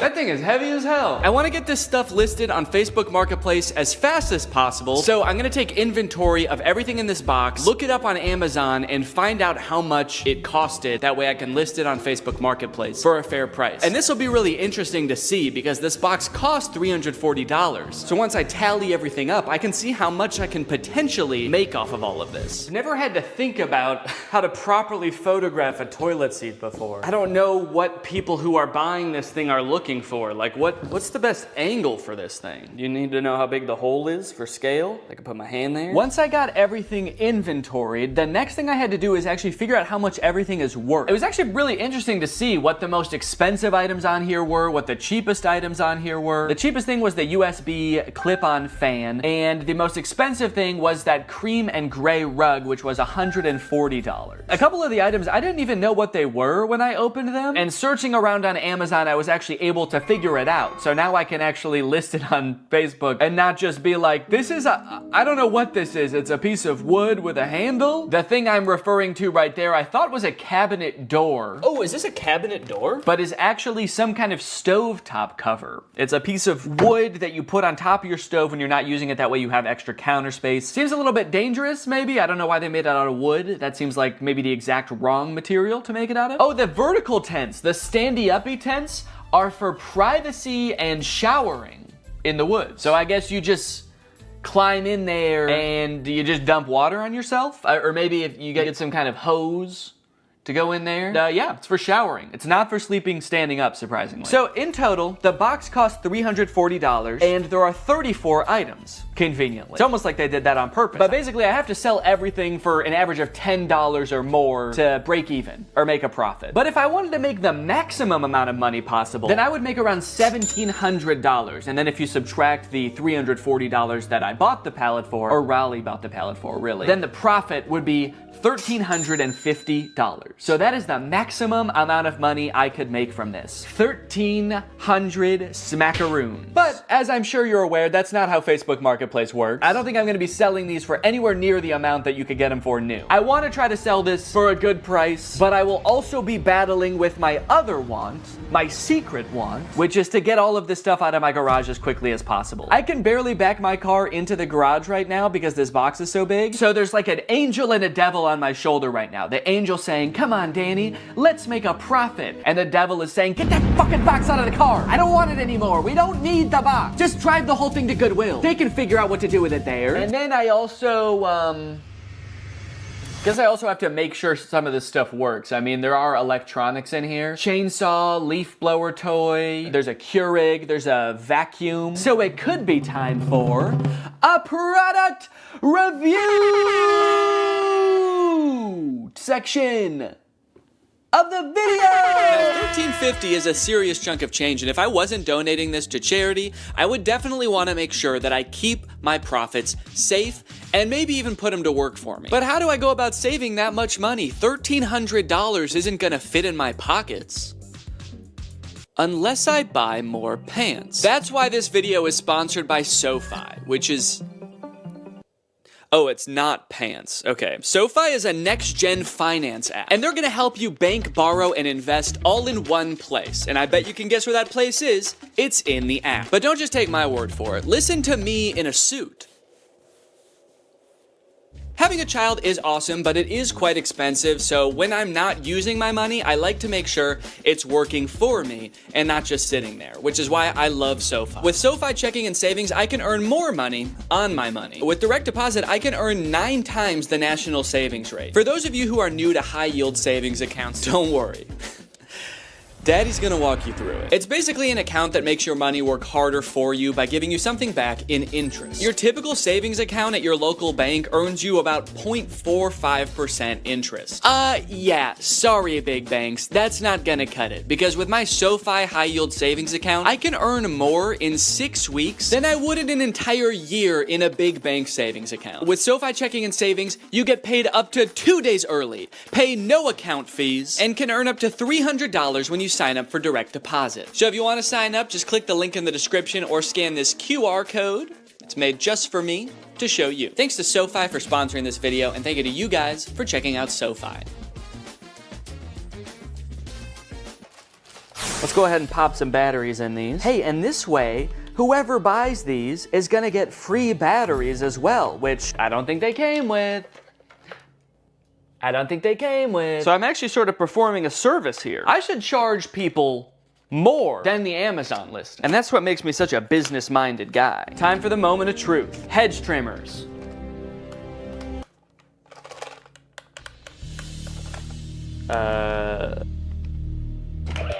Whoa! Okay, this one works. I didn't even mean to turn that on. I just, as I picked it up, I accidentally pulled the trigger. This one, it seems like doesn't want to do anything, and this one was so ready to work that the second I touched it, it was like, yes!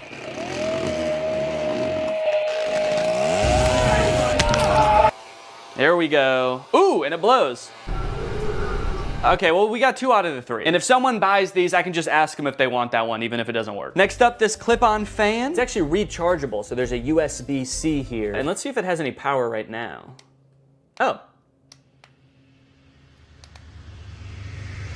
Oh, it only spins while my finger is on the button, which definitely does not seem very convenient. But let's give it a charge.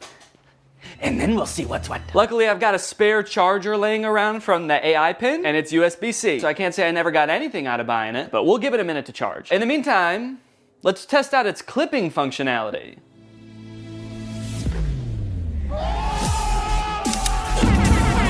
Hell yeah. Up next, Oh no! Golly!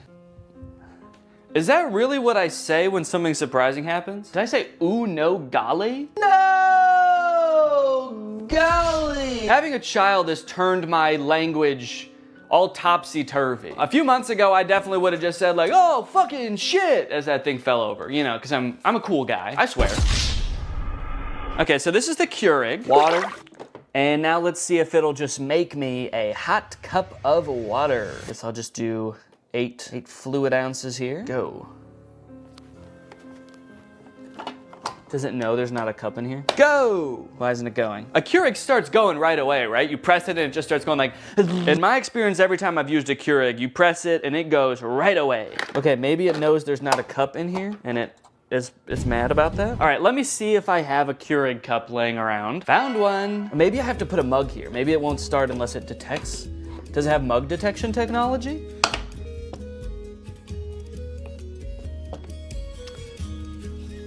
Okay, I think that this is also broken. Did I just buy a gigantic box of broken electronics? What do I do? What do I do with all this stuff? Amazon?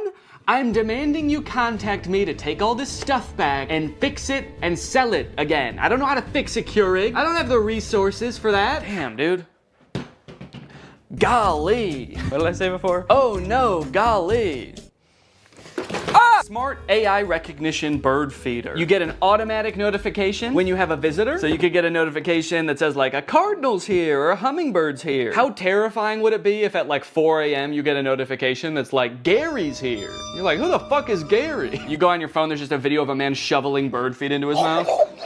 Thanks, I'm the CEO of this company. It tells me where all of them are and I eat bird seed. Seat for the birds to hang out? Neat. Why doesn't this come with instructions? Okay, I have to scan the QR code to download the Bird Lover app from iOS or Android. Okay, so maybe the instructions will be on there. Bird Lover feeder.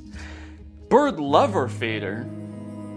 Shouldn't it just be a bird feeder? Starting to think a human being is actually gonna show up. Little old lady. Thank you for setting this up, young man. I love birds. And I'm so hungry. And now? Oh! I wonder what this little thing is here. That's the camera lens. And then what is this? Is it a big speaker? Play soothing noises for the birds. Soothing noises. Metro Boomin. Yo! Okay, look it. Oh, what kind of bird has showed up to the bird feeder today? Danny Bird. Okay, can I take a picture?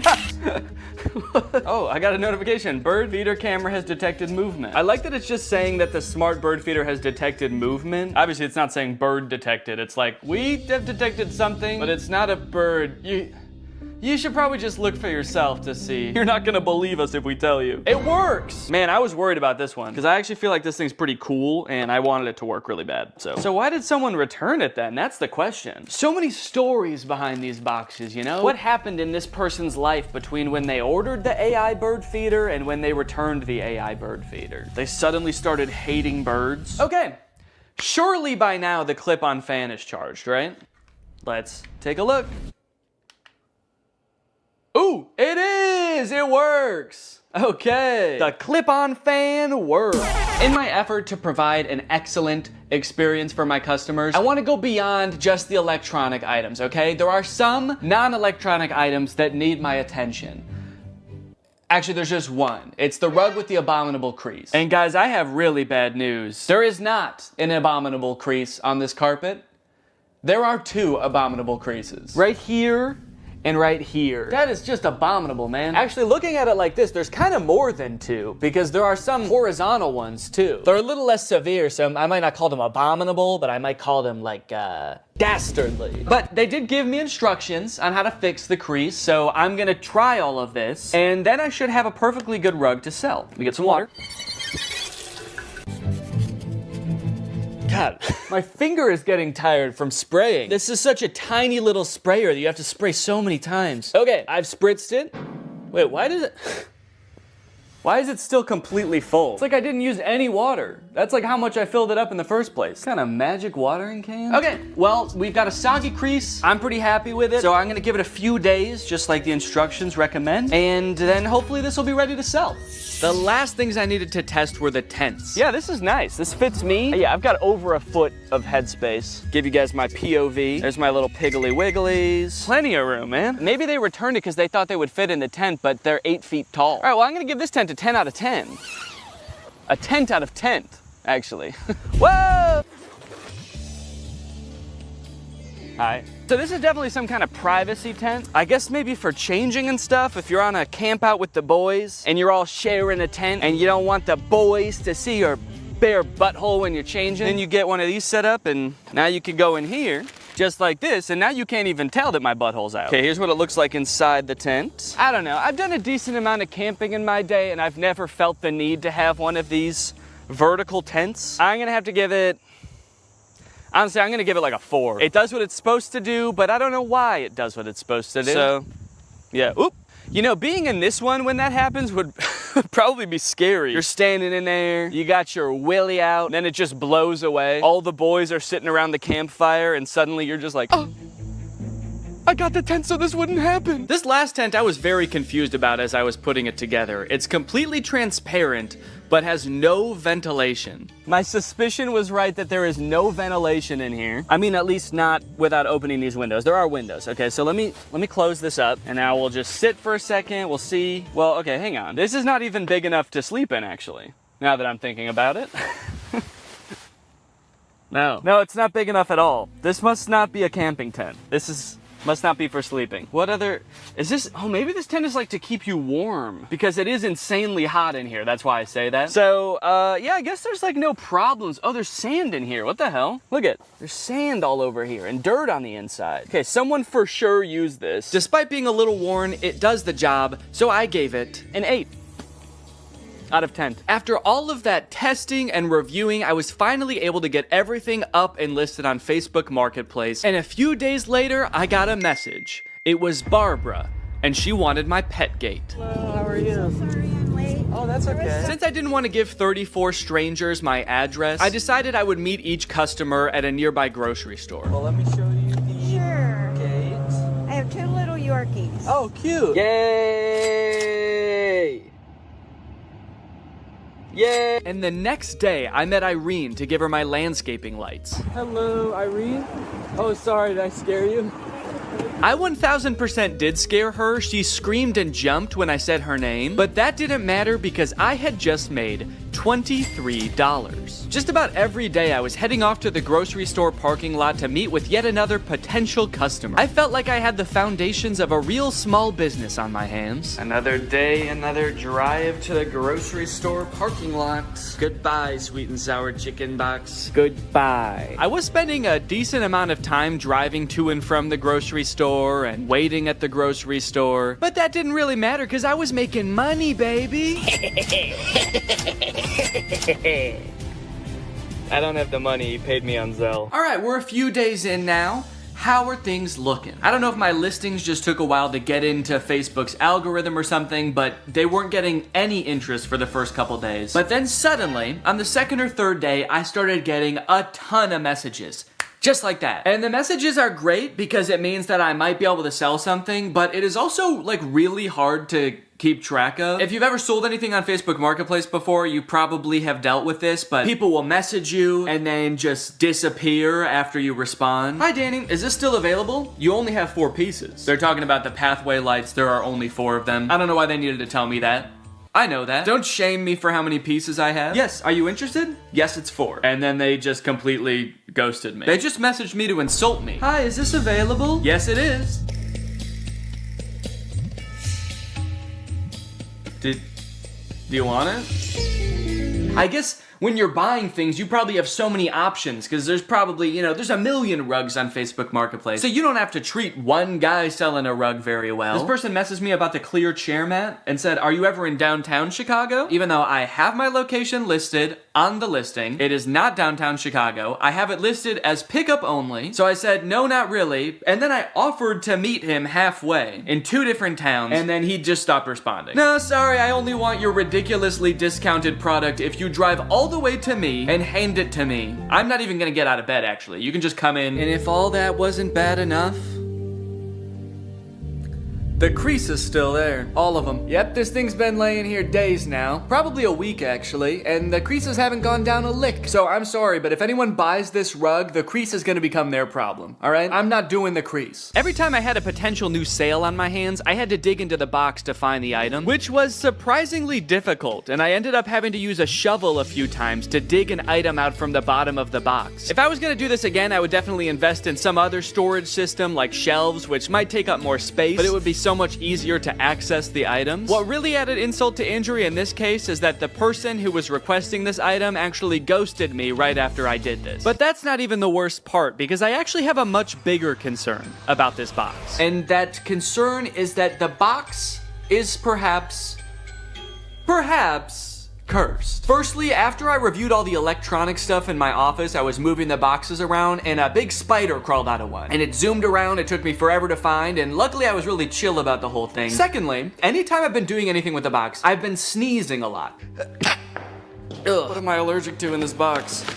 I don't want to know. And then I noticed that later that day, every time I've gone into the box, I have told Laura, I think I have a fever. This is like hours after I'm done using the box, but it's always on days where I did use the box. I just feel feverish. I have body aches, I feel exhausted. So I'm highly allergic to something in the box. I guess dust, although I've never been allergic to dust before. And then the third thing, which is the most concerning thing, a few days ago, I got a bunch of mosquito bites on my body. At least I thought they were mosquito bites at first, because they were just a bunch of itchy bites. But after a few days, they kept getting itchier and itchier, and you'll notice I'm itching one right now. And then they got really red, which doesn't happen to me with mosquito bites. The bite itself got red, and then the whole area around it got red. And they're starting to get better now, but you can still faintly see the redness around this one.